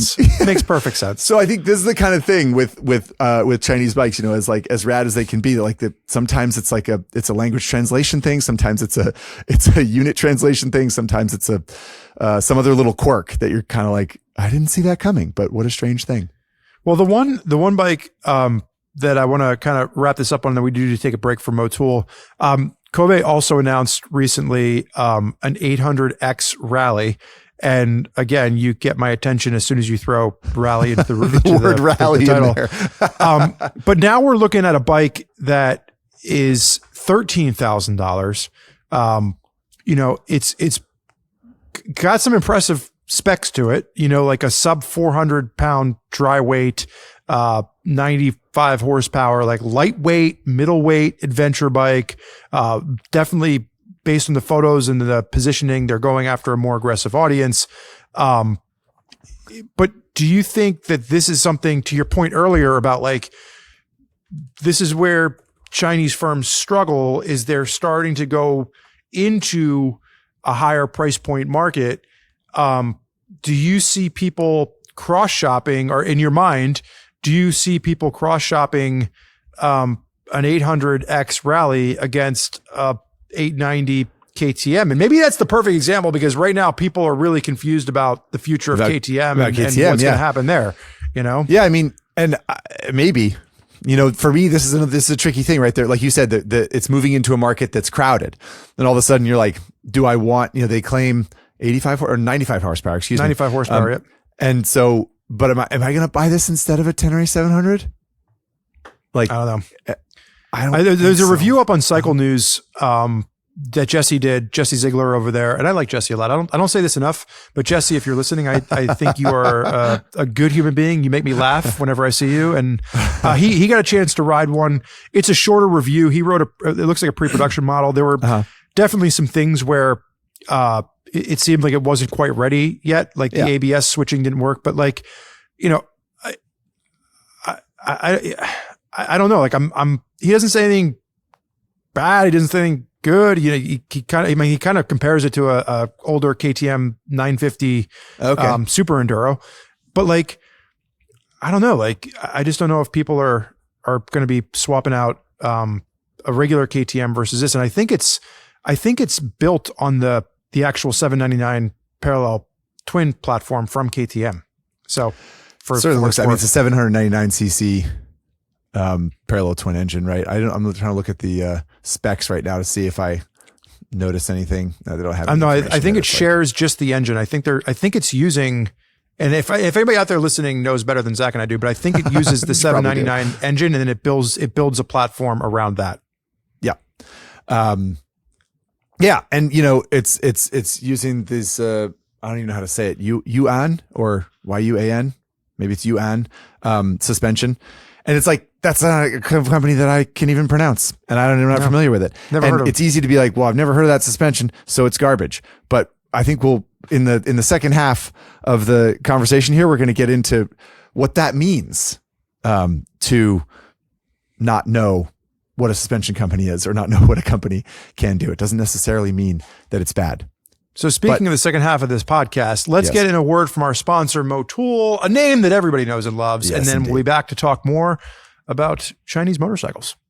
All right. We're back, everybody, talking about Chinese motorcycles and how they make us feel. So we talked about those sort of like different pillars of the market, as in brands that are their own thing and they're selling motorcycles under their own banner. And then we talked about the sort of partnership thing we'll get to in a minute here. And then we talked about brands that are sort of like revitalized and, revitalized old names that have gone defunct and been brought back to life with Chinese money to oversimplify it. So we had a pretty good discussion about a few brands. We talked specifically, obviously, about CF Moto and about CSC and about Kove. Let's just be clear. Those aren't the only three companies that are making motorcycles and are talking about, but I think it is, in our experience anyway, Spurge, I think safe to say those are representative of what those companies are doing and the sort of ups and downs of it. Yeah. I feel like without even trying, because we did not plan this, we're not that smart. We did a good job of like, I think, CF Moto represents that, been in the industry, been in the American market for almost 20 years. Then you have like CSC, which was 10 years, and you have Kove, which is relatively new. So like, I think it's a good, exemplary look at like three different Chinese brands that are being sold here. And now what we want to kind of shift to is maybe something where this is not as readily known, but different Chinese partnerships. We talked a little bit about CF Moto and KTM and the partnership there. The other one that comes to mind is BMW. And, over the past couple of years with the F850 and then the F900 series, there's been partnerships with, Chinese firms as it relates to BMW. I believe it was, Lanshin. Is that correct? I don't know exactly how to say it, but yeah, I think Lanshin is the Americanized pronunciation of it anyway. Which, it's a big firm that BMW partnered with to build those engines, right? I think is where you're going with that. Yep. So they built the F900 series, mid-range motorcycles, the 400 series scooters. And then I believe from a, it started with the engines, but I thought that the collaboration expanded, with them actually producing whole motorcycles for BMW moving forward. I'm not sure if it's within that line, but I think, the example that I kind of found doing the research here was the Vogue, the DS900X, which looks suspiciously like an F900 GS, Right. Yeah. Yeah. And it's interesting, because we've sort of, I guess we've backed our way into this discussion of motorcycles being produced that are not just like a sort of kind of knockoff or like going head to head with another bike in a market, but like literally just taking what you learned from building that thing and being like, okay, well, here's our version. And it's a little bit, it's not quite the same for these few reasons, but it's like largely identical. Which is I don't know. I think some people struggle with that as an outlook for business. And I get it. I think it's kind of weird, right? It feels less noble authentic somehow. Yeah. Less authentic. I mean, it is less authentic, right? And I'm not saying that the bikes aren't able to deliver you to miles and miles of fun, but I mean, I came back from the F900 launch. I was like, it's a great bike. But I can also understand someone saying, well, it's not BMW, like it's a partnership with BMW, but like, maybe there's some of that mentality in there, as well. But I mean, you did. Go ahead. I was going to say it was designed by BMW. Like, I think that's the important note is that like, KTM went to, CF Moto with their 790 engineering and design and said, hey, we want you to manufacture this for us, but this is how we want you to build it. BMW did the same thing. So, the question here is, the way that I see it is that it's not that these Chinese firms are quote unquote, dumbing down KTM or BMW's manufacturing, but are these Chinese firms learning and evolving exponentially faster because they're seeing how BMW and KTM are designing motorcycles. Yeah. Probably. Yeah. I think that's a piece of it. It's an intelligent, way to increase the brain trust within your company to some extent, right? Well, you did a bunch of research on other partnerships too, Spurge. Like, what can you tell us about other brands that have been connected, and are sort of, learning from each other or holding hands to deliver product to the global market that you learned about? I think that the ones that I found most interesting, right? Because I think there's definitely some comparisons between the Chinese motorcycle market today and really what Japan did in the American the American market back in the 60s and 70s. We'll talk about that in a minute. But if we're looking at some of the other partnerships, these are partnerships that you don't get to see them in America because these are bikes that are being produced through Chinese partnerships. Harley Davidson, right?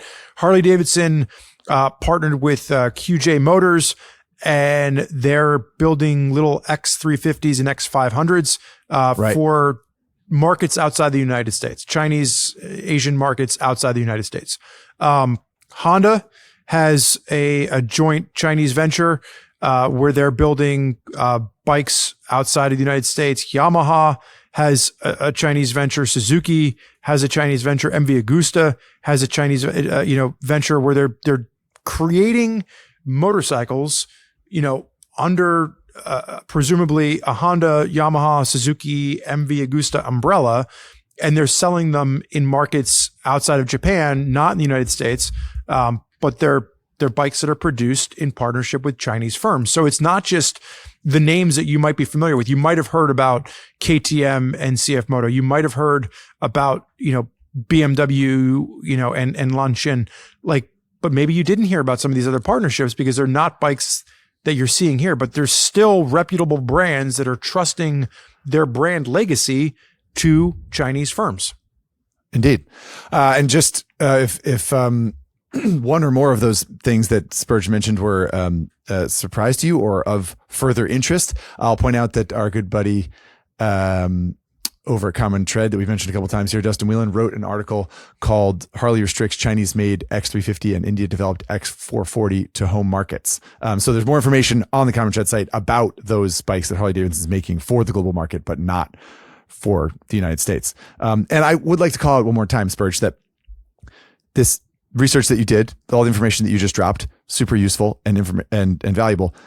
Not a comprehensive list. If you're thinking no, you forgot about our point is that there are a lot of these, right? Yeah. This is a common thing that happens. And that's the message we're trying to get across here. It's a little bit of information to show that it's a big thing that's happening. One of the things that we learned, when Zach and I went to, and I know this isn't Chinese related, but when we went to India and we rode the Bajaj partnership, small Triumph motorcycles, part of the reason that manufacturers do this is to get around import duties. Now, we talked about not talking about tariffs, but by producing motorcycles inside of India or inside of China, you can sell your vehicles to a very large market. 1.5 or 1.6 million people in India, presumably billion with a sorry, B. Yeah. Presumably China, same. It's a way to get inside some of these markets. But also they have to, you're trying to still represent your brand inside these markets. Right. So you want them to be good. Yeah, indeed. And I mean, I think that probably dovetails with the fact that the labor is cheap there, and it's worth doing for a couple of reasons. But you make a good point that it's a good idea for those companies like Triumph and KTM and BMW. It's like European companies or other companies to build bikes in the market in which they are sold to escape some of the import troubles, and doubly makes sense because it would be more expensive to build those bikes in England for Triumph, for example, and then ship them to India to sell them. Yeah. So yeah, it ends up just sort of paying for itself twice in some way. What were some of the ones, I know that you had done some research. What were some of the ones you had mentioned, for example, like Benelli, which I think was a great one because you think of Benelli as an Italian brand, but that is Right. not who Benelli is in 2025. So what was Right. some of the research that you'd kind of come across with the revival of some of the names that people might be familiar with, but it's not who they think they are? Yeah, and I don't want to paint with too broad a brush here, or like try to be specific about every single company. The one that I have the most recent experience with is Moto Morini, and I rode the Moto Morini 650X Cape, I think it's called, Which is like their adventure bike. yeah, and it's basically it's kind of a Kawasaki versus 650 clone to some extent. I mean, it's not, the bike itself is not, but the engine sounds and feels very much like that. The reason that I bring up that company in particular was I ended up in a sort of a not an argument, but a heated discussion with the folks at Moto Marina USA about some of the flaws that I found in the bike, and some of the struggles that I had in rationalizing them. And they gave me a little more background on the company itself. And if I understand correctly, Moto Morini has an office in Italy designing the bike. So it's not just a situation where the brand has been purchased and then everything is just being done in China and then it's being sold. Well, that's good context. A little more holistic than that. I didn't find that the bike really delivered in a way that showed that. But as we've been talking about, these evolutions take time. And I don't think that it's, every product that company is working on should be branded as worthless at all.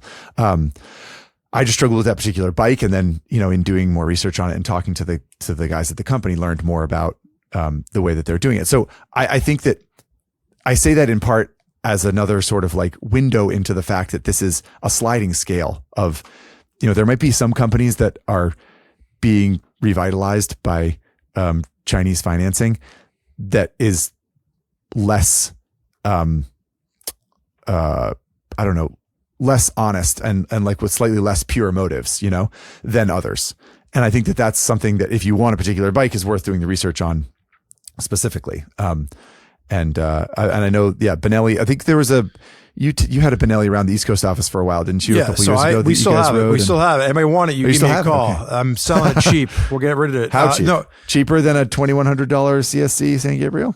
Anybody out there with $1,000 in a heartbeat? Yeah, I got a TNT 300 for you. And here's how much I care about you, our audience. I really would. I'm going to beg you to not give me $1,000 for this bike because I don't think that you will enjoy it. I will say this: we got a Benelli TNT 300 for free through the deal, not with Benelli, but with through a distributor. They're like, here, you can do this motorcycle for a giveaway, and we ended up being like, this motorcycle is not even worth doing a giveaway on it. So we ended up riding it around. It's the older TNT 300. It's now, I think it's like a 302. This bike was just bad. And it's one of those ones where it just, for $4,000, the clutch was garbage. The shifting was hard. The gearbox felt like it was made of sand and concrete mixed together.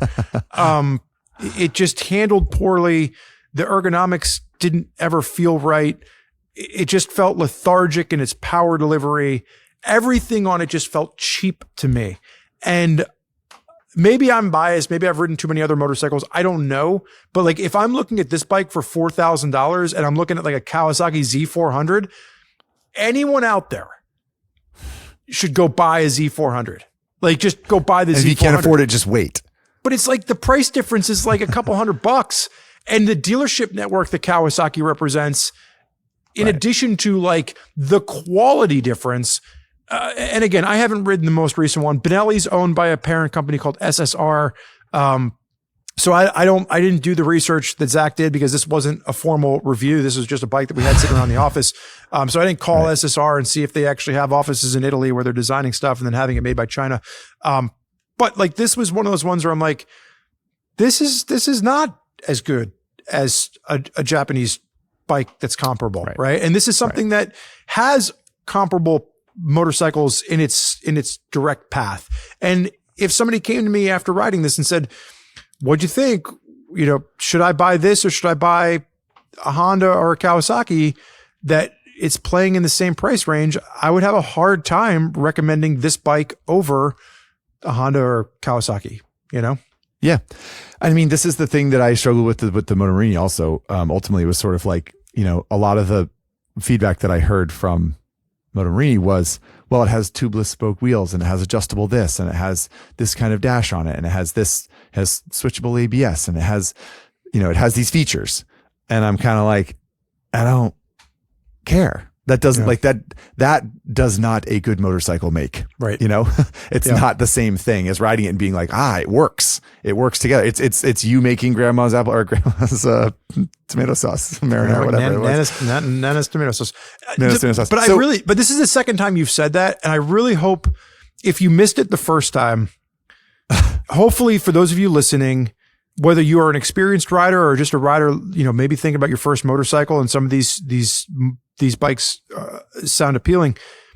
Don't get lost in don't get lost in the flashy marketing stuff, right? Spec sheet doesn't tell the whole story. TFT dash and it's got these wheels on it, or it's got a such and such suspension. Like, we've said this for years. I mean, we said it at Common Tread before Zack joined the team. Zack has a reputation that precedes us here at Common Tread. And together, I think one of the things that we have really found unified ground on is, like, you can't ride a spec sheet.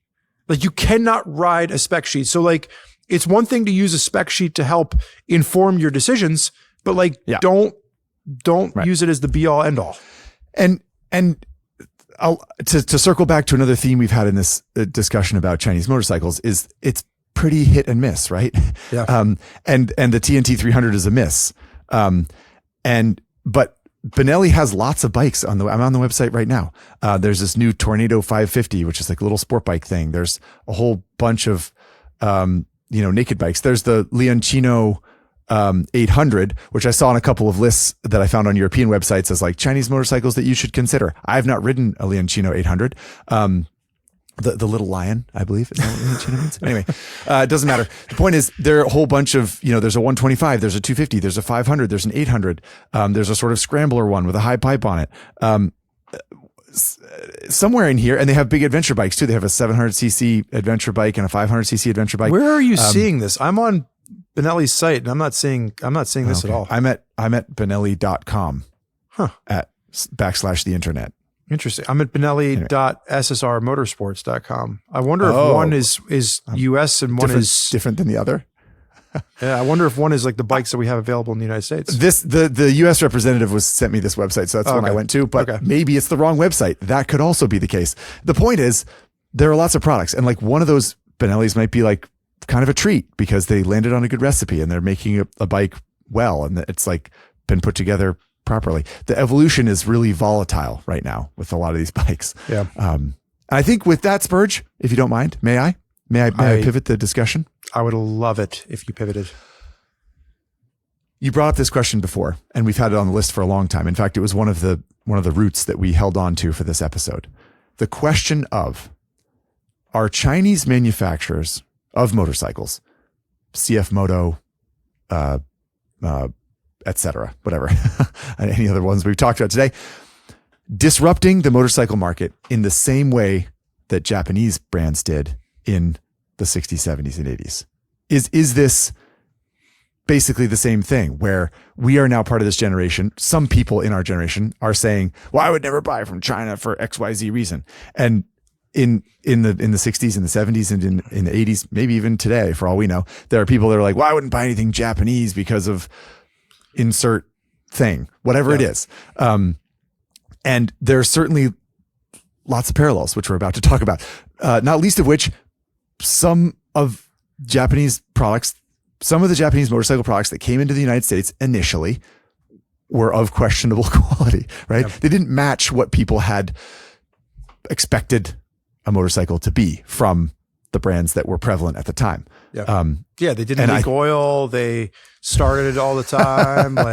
No, but I mean, certainly there were probably some crummy little products, right? And I think that where the Japanese companies really did succeed, to your point, Spurge, was pretty quickly eclipsing expectations of what people had for whether it was weight and power and a performance standpoint or reliability or, service and dealer, like all that stuff was pretty impressive pretty soon. And I think that where the motorcycle market is now is so different than what the motorcycle market was in that era. So two points here. One of the things that Zach and I talked about when we were in pre-production was trying to remember, and for the record, neither Zach or I were alive prior to 1983. So we didn't live through this, but like I had grandparents that fought in World War II, right? And I think the sentiment in the 60s and into the 70s, you're only 20 years, 25 years removed from World War II at that point. So like there was still a lot of sentiment around Japan and the attack on Pearl Harbor and things like that.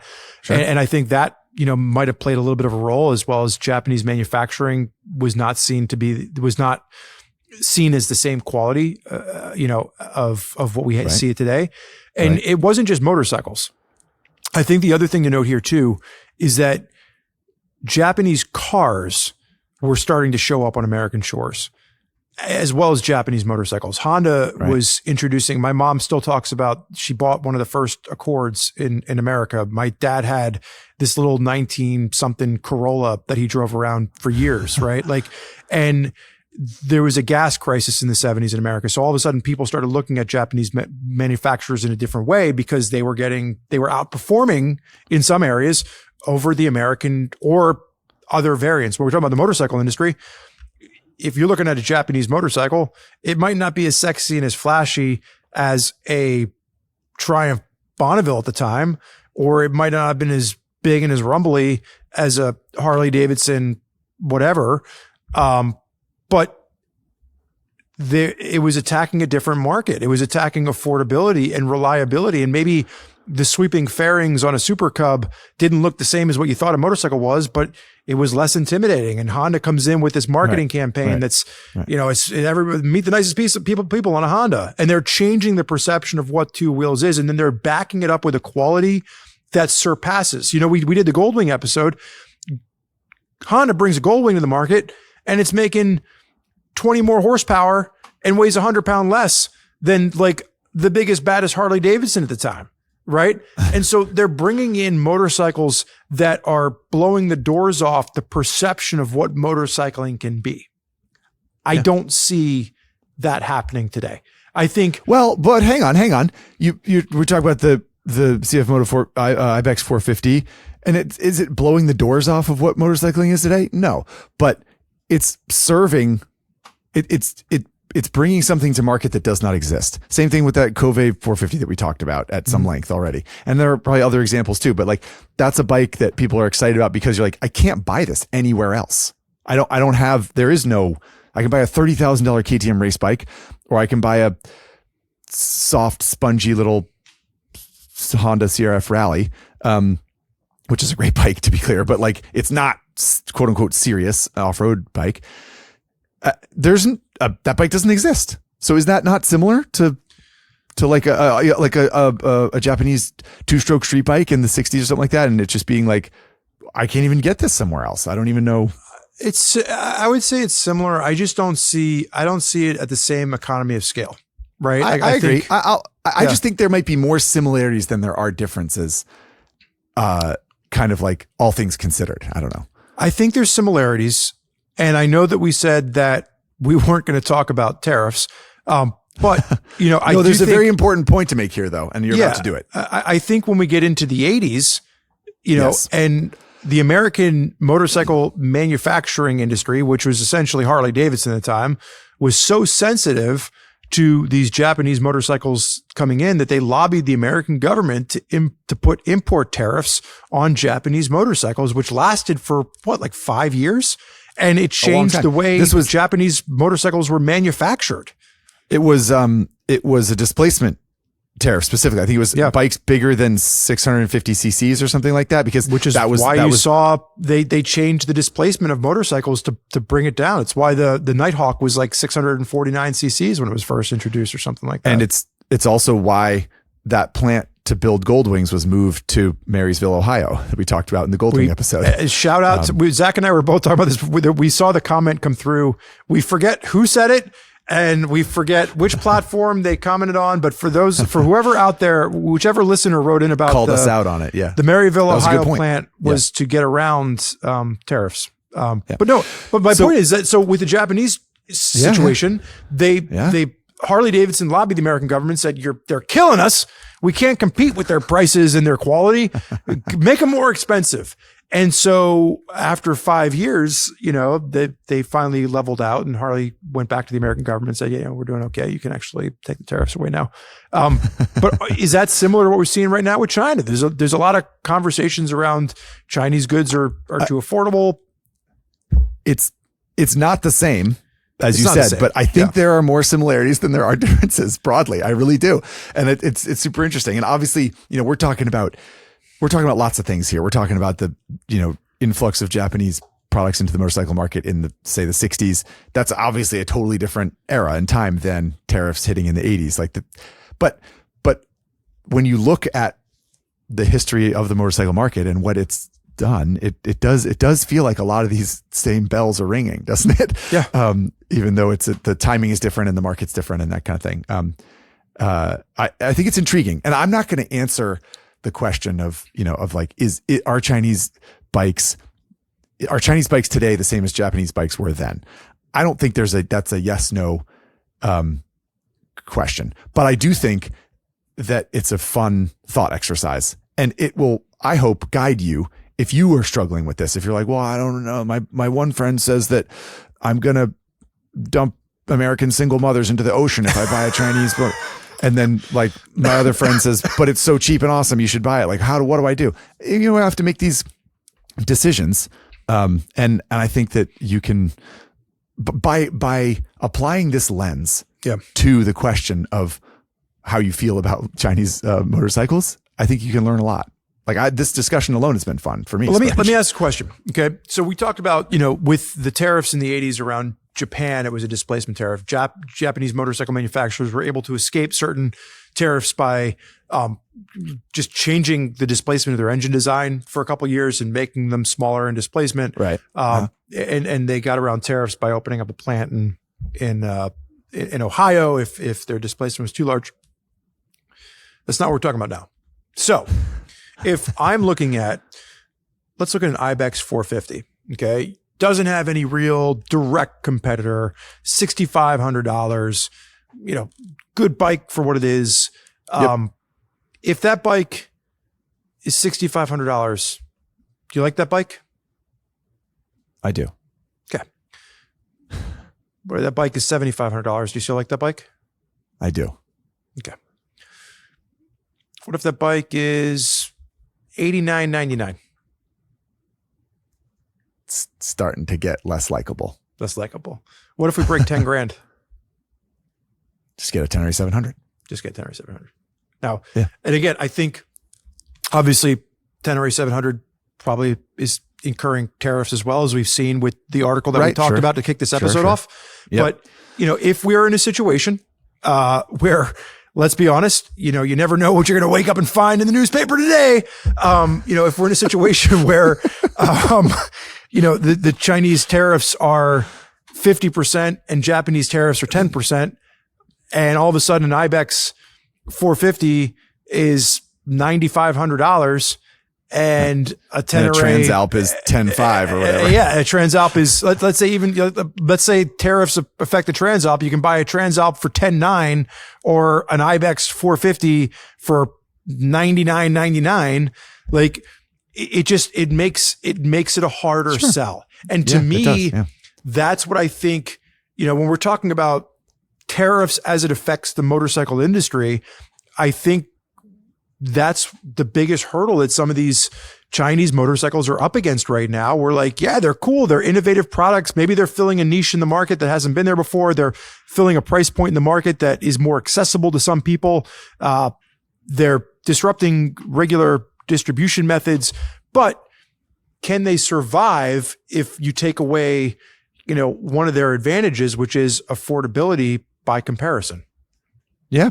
And it's not just, it's as we talked about in that the article we referenced at the front end of this pod was the first wave of tariffs hitting, and one of the ones was on actually that KTM 390 Adventure R that I was reviewing at the time, and Dustin and I were talking about it and found a 10% import duty on that motorcycle, as well as a destination charge of what was it, a few $100, $500, something like that, which lots of companies have destination charges, and that can get wiped from the dealer by the dealer if they want to, and blah, blah, blah.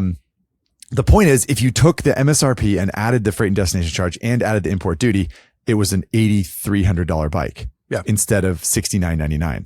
And that starts to feel pretty different. And I bring that up, Spurge, to say that it's not just a Chinese made motorcycle by a Chinese company that's going to face that stuff. It's the whole market. And as you pointed out about parts being sourced from for Harley Davidsons, for Hondas, for whatever, the global pool supply chain is so complex that it can and will affect lots of brands and bikes that it's not just China. Here's the other thing that, for people to keep in mind, and maybe you haven't connected the dots, maybe you already have and you don't care.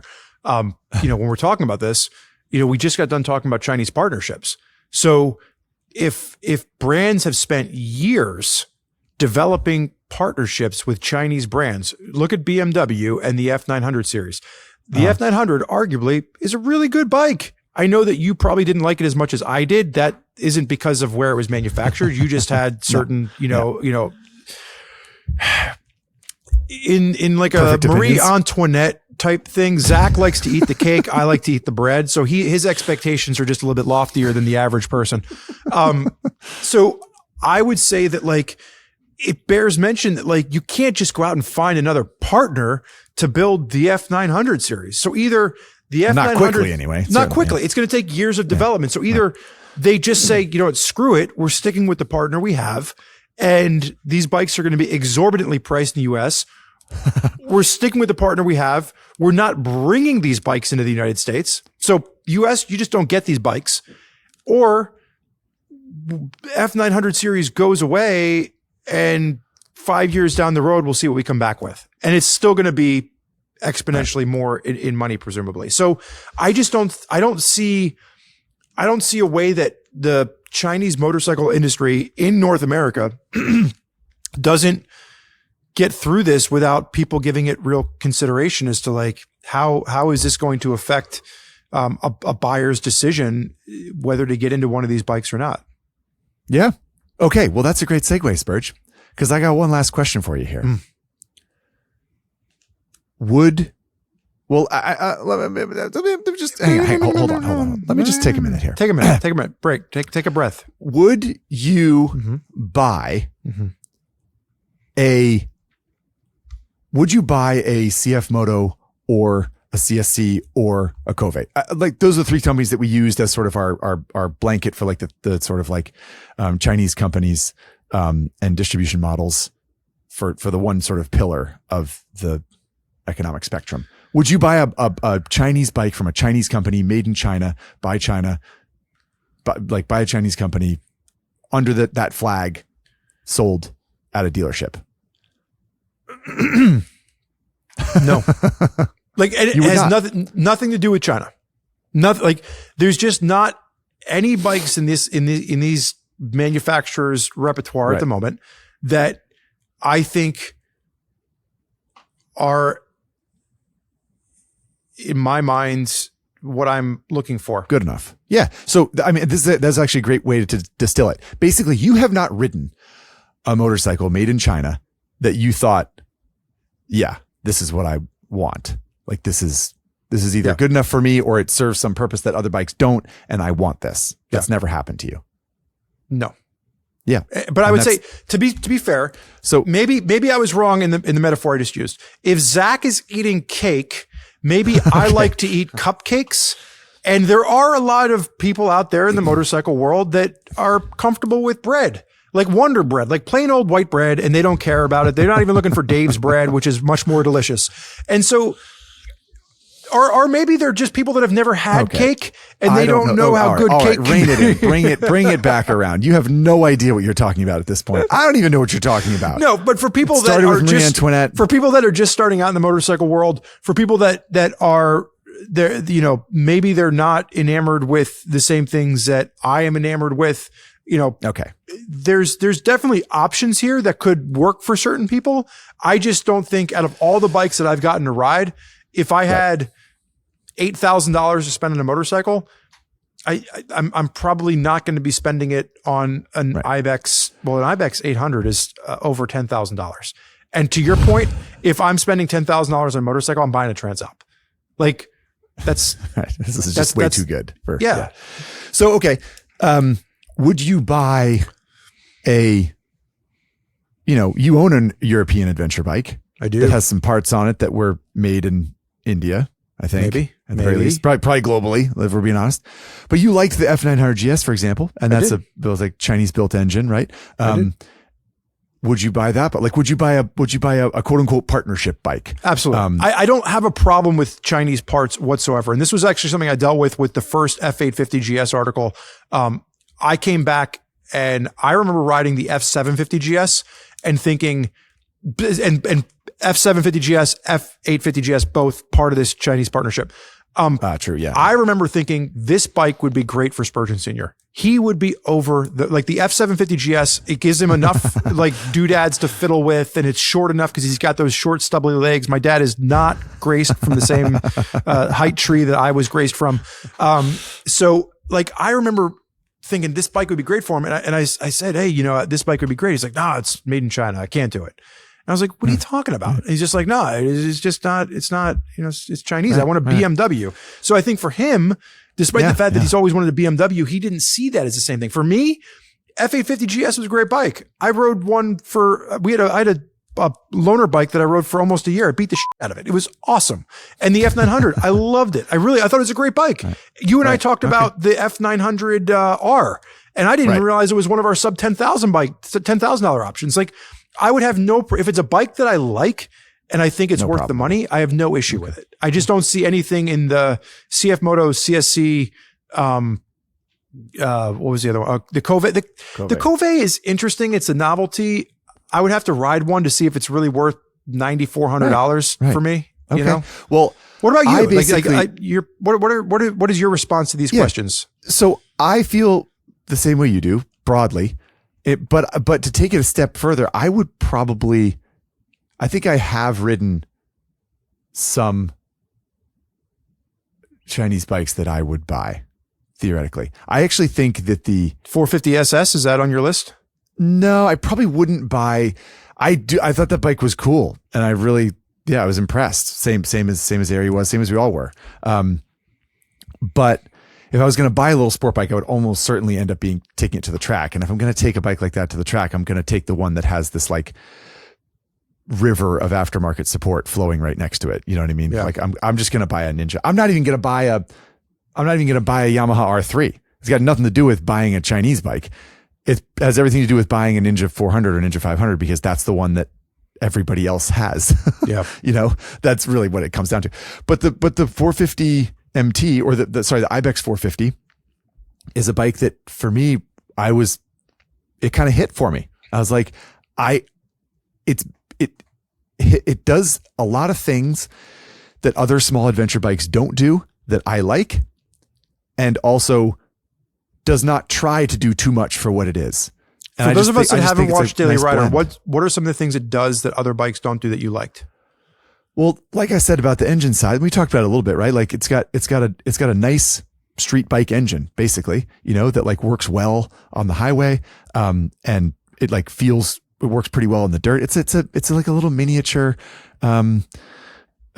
Tenere 700 kind of thing, and like it weighs almost as much as a full size Tenere 700, unfortunately, but it like, the engine is like kind of punchy and fun off-road. I thought like I rode down fire roads and I blast over water bars and I didn't bottom the suspension, and I was kind of like, that's pretty cool. And then I rode down the highway and I was like, it's adjustable wind protection, and like, that's pretty cool. Yeah. And I think it sounds cool and I think it looks cool. And I'm sort of like, yeah, I think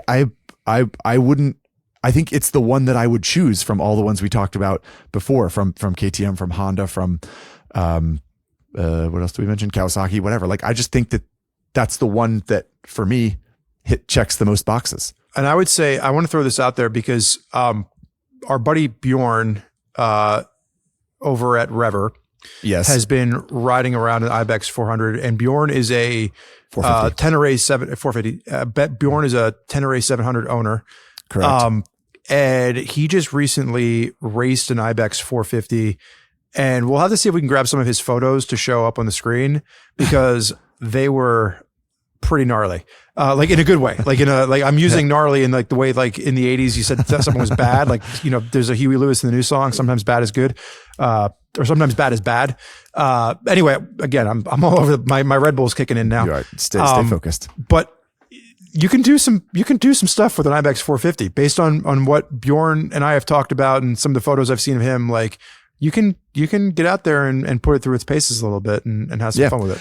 I think it's fair to, while we're talking about the Ibex 450, it's fair to talk about the fact that our buddy Dustin, we've mentioned a few times now, is doing a long-term test of an Ibex 450. We have one in the shop. He's done a couple of updates on Common Shed so far and is working on some more. There'll be some sort of like ownership experience stuff. He's like outfitted it with some accessories. He's going to take some stuff off. He's changing the oil. He's testing. I think he's going to do some chemical tests of the oil to see how the engine break-in went. So yeah, there's more information on this bike on Common Tread. And you know, if you're interested, you can find sort of long-term test review content on the site. Do you have any differing opinions around, the bikes made in partnerships, whether that be like, would you consider a KTM 790 Adventure? Would you consider a BMW F Series bike? Like, do you have any issues with those particular models? I know you have some strong feelings about the 390 series from KTM, but that's India. So we have to wait for a different episode for that one. Yeah. In some ways I struggle more with those. I don't know. So we're opposite. I like that. We're allowed to, this is great. You know, we're ham and egging things. In some ways I struggle more with the partnership bikes because I feel like, I almost feel better about, like I've sort of suggested this, or maybe said it a couple times in this pod already. When there's a company like CF Moto that's hanging out its shingle and saying, we are CF Moto, we are a Chinese company, we are making motorcycles, they are globally sourced, they are globally distributed. Just like any other motorcycle manufacturer, we're like designing engines in-house and we're building engines in-house and we're putting together bikes and we're selling them to you like any other company would. For some reason, that hits me a little better than BMW being like, would you like this BMW with this engine that we didn't build? But we designed it though. Don't worry, we designed it. For some reason that like leaves a little bit of a less sweet taste in my mouth. But I mean, I like the F900R as an example. We talked about in the sub $10,000 bike. And I certainly have ridden products that are like that I think are good. I think that maybe the way to wrap this up, and this isn't with an answer, but with more of a question, is what I think we are seeing as a wing of this discussion around Chinese motorcycles is a lot of that hit and miss type thing that I mentioned before. And there are very specific bikes that are very specifically good, and we like them for specific reasons, but that doesn't mean that combination of things is always good. And it doesn't mean that the product from that same company is always good. It's a really tough thing to distill. And it's really just case by case. And I think that where I turn this into a question is I ask you, the viewer listener, what's important to you? Like, what matters? Is the fact that the 390 Adventure R engine is not as good as it should be to be a KTM? Does that matter to you? Because that matters to me. I wouldn't buy that bike probably just for the engine, just because I don't really like it. As a whole product, I think it's actually pretty good. And I think KTM's partnership with Bajaj in India has worked out pretty well broadly. I think there's a lot of good product there, but I don't think that engine's good enough to be called a KTM, and I don't think it's worth $7,000. So that doesn't mean I don't like KTMs, and it doesn't mean I don't like globally sourced bikes. It doesn't mean like I don't trust engines that are made in any country except Austria. That's not what I'm saying, you know? So I think it's super, super case by case. And I would just challenge you to be thoughtful about it when you make that decision. So I think that's a great wrap up here. If you are listening, what's important to you? Shoot us an email to highside@RevZilla.com. Leave us a message over on Spotify or on YouTube if that's where you're consuming this. And we would love to hear your feedback on this conversation. And the podcast isn't over yet. The conversation has come to a lovely close. Zach, that was a fun one, but we still have an engine sound guessing game to play. And we did not do here. Yeah. Oh, I know, but like we haven't. I feel like it's been a long time since we played an engine sound guessing game. I don't know why. Are you rusty? Are you making excuses already? I'm not making excuses. I'm saying I'm excited. I'm excited. I am excited to play the engine sound guessing game. This is brought to us by our friends at Akrapovic. If you are looking for a premium exhaust to get for your motorcycle, check out Akrapovic. Zach, I know you were recently looking for some baffles because your Akrapovic exhaust was too loud. I'm getting old, to tame man. it down. Here I am, 40-something years old with a kiddo at home, and I'm like, my bike's too loud. And I lost the baffles. It was funny because I asked you, I was like, did your exhaust not come with the baffles? And you're like, no, I was like 20 something years old. I pulled the baffles out and threw them away because I didn't think I'd ever want them again. And I don't think I did throw them back in. Initially, I think I owned the stock exhaust and I probably put the baffles in that same box and I lost them. I don't know where they are. Actually, so maybe somewhere, they're still with my buddy in San Francisco. I should ask him. I haven't texted him. With a you probably sell that exhaust for like a couple $100 on eBay these days. You know, all right. That's an antique at this point. Okay. All right.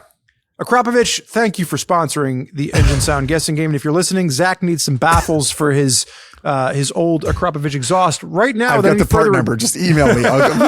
Someone please help. All right. So if you've never played this with us before, this is your first Highside, Lowside engine sound guessing game experience. Sit back, relax, crank up your stereo speakers. And if you know what this exhaust sound is, shout it out into the ether.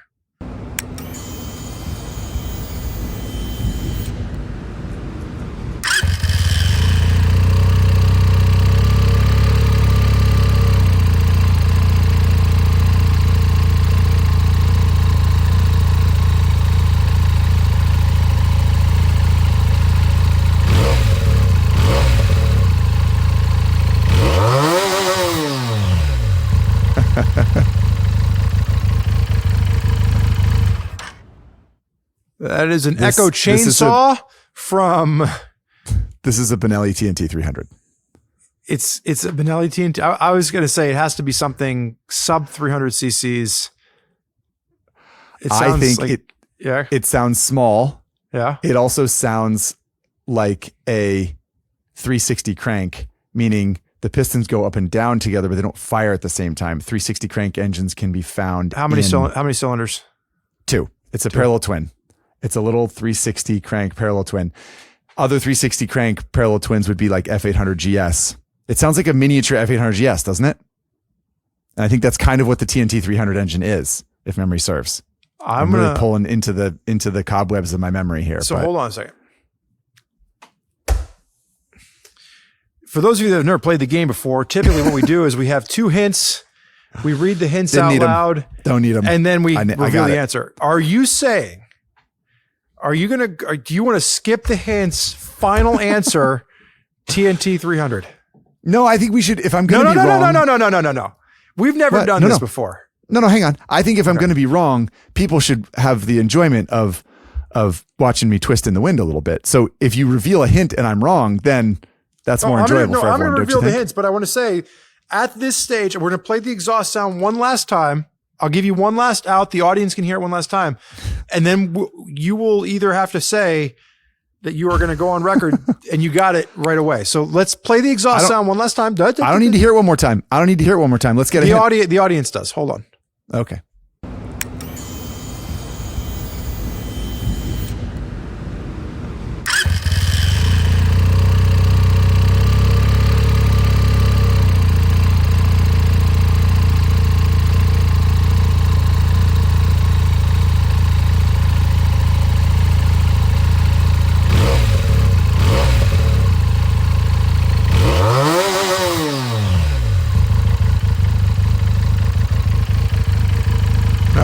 Well, it sounds very sick upon startup, and not sick in a good way, not in like a bad is good, bad is bad.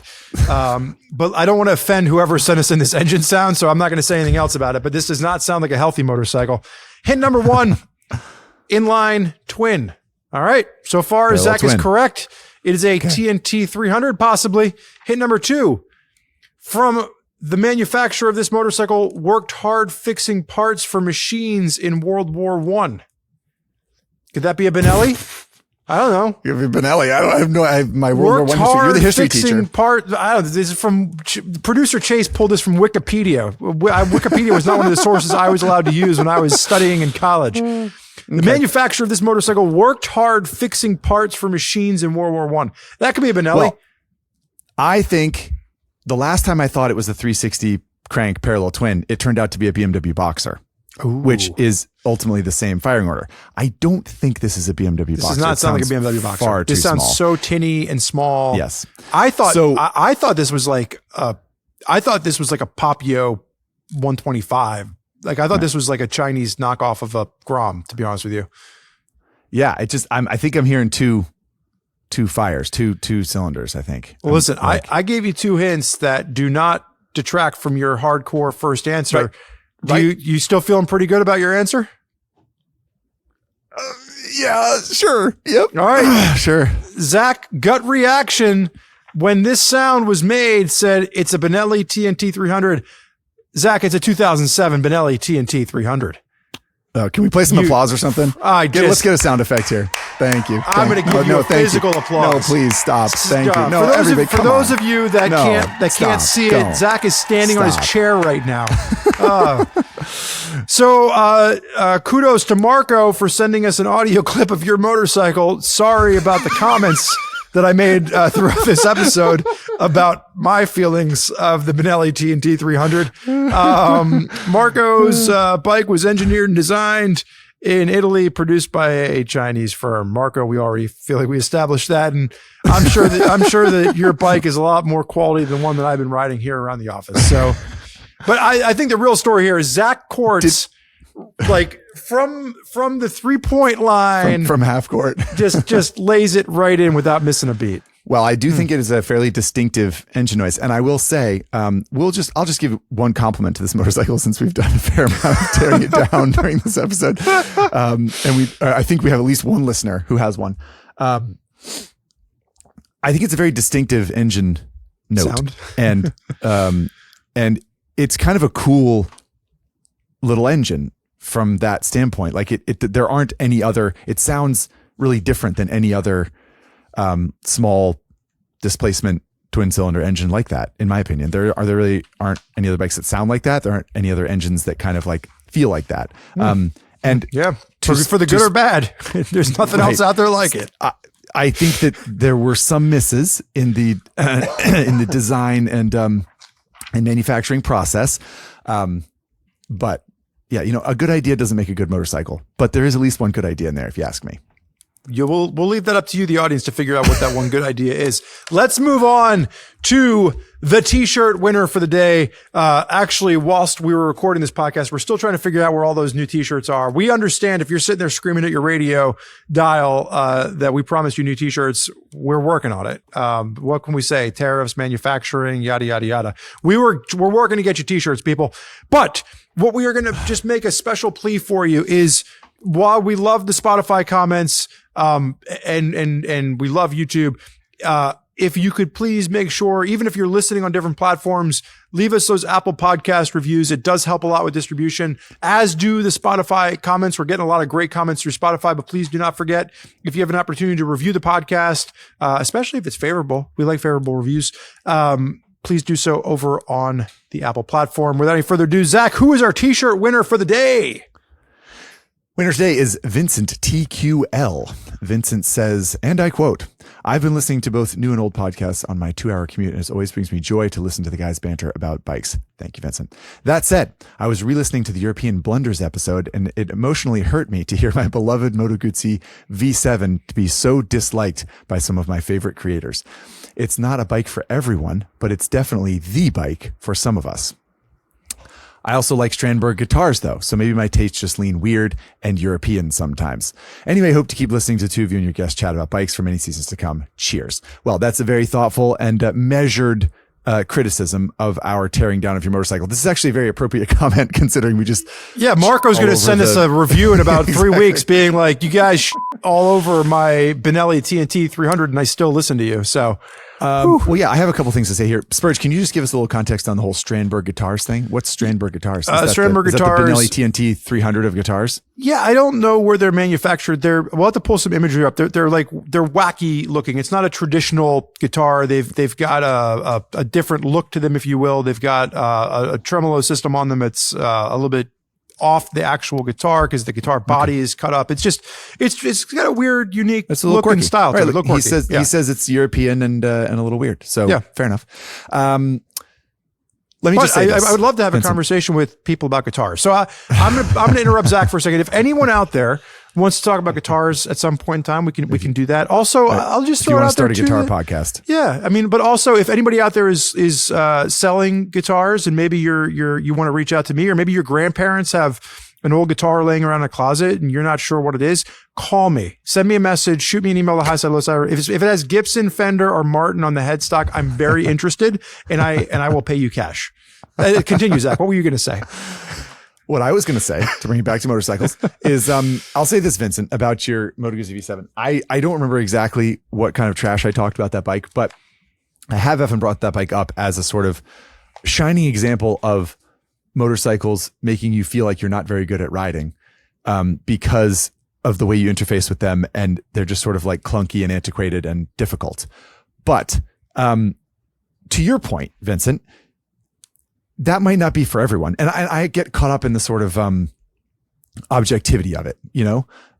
Like I find myself thinking, well, if you want a bike that's quote unquote good in that category, you'd get many others before you got that bike. But the one thing about Moto Guzzi's, and specifically the V7, I haven't ridden one in years, but that I remember, is that it's really charming. It's charming for the same reason that actual old bikes are charming. And it can be difficult to get on a bike that was made in 2015 or 2018 or 2022 or whatever, and have it feel like a bike from 1982 or 1972 or 1962 and think, yeah, cool, they nailed it.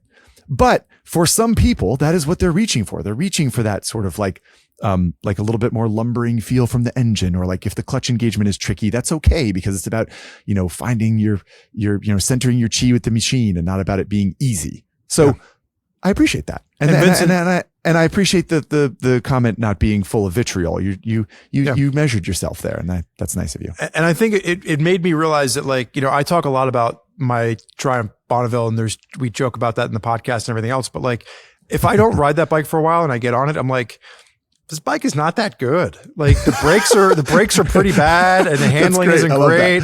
And like it doesn't have a lot of power, but I still love it. Like I still love it. I get on it, and after a few miles, it all just melts into like, there's something about this bike that I love, and it's really specific to me. But I have a hard time going out and being like, you should love this bike too. I think it's just it's a special bike for me, and I love it in spite of its flaws. So Vincent, you've earned yourself a t-shirt, and hopefully you continue to listen, even if we might have hurt your feelings or your Moto Guzzi's feeling. You let your little V7 know that we're sorry. We didn't mean it any harm. Send us an email to highsidelowside@RevZilla.com, and we will get you a shirt mailed out. Final comment of the day comes from Pig. Now, Zach and I spend a lot of time over on Common Tread reading the comments, and we have a sneaking suspicion that this is a commenter on our Discuss platform, which is what feeds the comments for Common Tread, and their name is Piglet. And based on this email from Pig, we have a sneaking suspicion that this is Piglet just not giving us his full name. This is digital penmanship ID. You know how there are people who can like look at the way someone writes a word and be like, I can tell that it's the same person who did this is like, there's a tone here, right? Yeah. That you're picking up on. The comment says, hey, just finished listening to your Goldwing retrospective, and I wanted to point out a couple of tidbits that you overlooked. In 1984, Honda introduced hydraulic valves with the GL 1200, which pretty much eliminated the need for valve adjustments. And then it goes on to explain shim lifter setup for subsequent models. I know that this made for a more responsive engine, but how complex they are to work on, steep mechanics wages, can't help but shed a tear for Honda doing with a slightly shorter maintenance list. Went on to talk about the 5th generation Valkyrie is one of the last modern bikes that has no electronic rider aids between you and the power delivery. Other than that, it was a fun listen. So like they wanted to like let us know that we missed some of these. What I think would be arguably irrelevant points. But what do you think, Zach? Do we miss anything here? I wouldn't say the introduction of hydraulic, valve lifters and that was one that that's a good. That's not irrelevant. No. It is persnickety though. And I would like to take the opportunity to say that our Goldwing podcast, like most of our podcasts, are not really supposed to be a comprehensive list of literally everything that you could possibly say or note about that topic, but rather what we like to think is a fun and informative discussion about said topic. So that engages comments that for people to give it to tell us other information, other points of view, things we might have missed. And so Pig, we wanted to highlight your email. We did. And basically say you play right into our hands. We of course knew about the hydraulic valves. Of course we left it out to make sure that you were paying attention. Thanks a million. Pig, remember, you get a t-shirt too. We're giving away a lot of t-shirts this season, so you can shoot us an email to highside, lowside at RevZilla.com with your shirt size. We'll get you a shirt as well. I want to use Pig's email as an opportunity to say I did find a mistake that I made in the Goldwing podcast for Highside, Lowside. And this is actually the same mistake. When we interviewed Peter Egan, I made this same mistake to the man himself. So this is my formal apology to Peter and to all of you out there listening. I talked about the anecdote where Peter's first article published for Cycle World magazine. He talks about, I'm going to go take a road trip on a Norton Commando. He takes it to his local shop. He says, what should I do? And the shop owner says, well, you change the chain and sprockets, you change the oil, put air in the tire and trade it in. And I made the mistake of saying the anecdote was traded in on a Goldwing. And in going back and looking at Peter's actual article after one of our listeners pointed it out to us, it was actually the anecdote was traded in on a BMW. So I got that wrong. I'm sorry. It still holds true. I think it doesn't, detract too far from the Goldwing episode, but a mistake is a mistake. And I would like to apologize to you, the Highside, Lowside audience. I will do better next time. Spurge, do you feel better having admitted your mistake? Does it feel good? I think it's important to admit mistakes. Is there anything you want to share? Is there anything you want to share with us? That, my friend, is a whole nother podcast. Let's just put it that way. I think this is where we let everybody get on with their day and say thank you so much for listening to this episode of Highside, Lowside. Just a friendly reminder, if you're watching on YouTube, you can leave a comment below.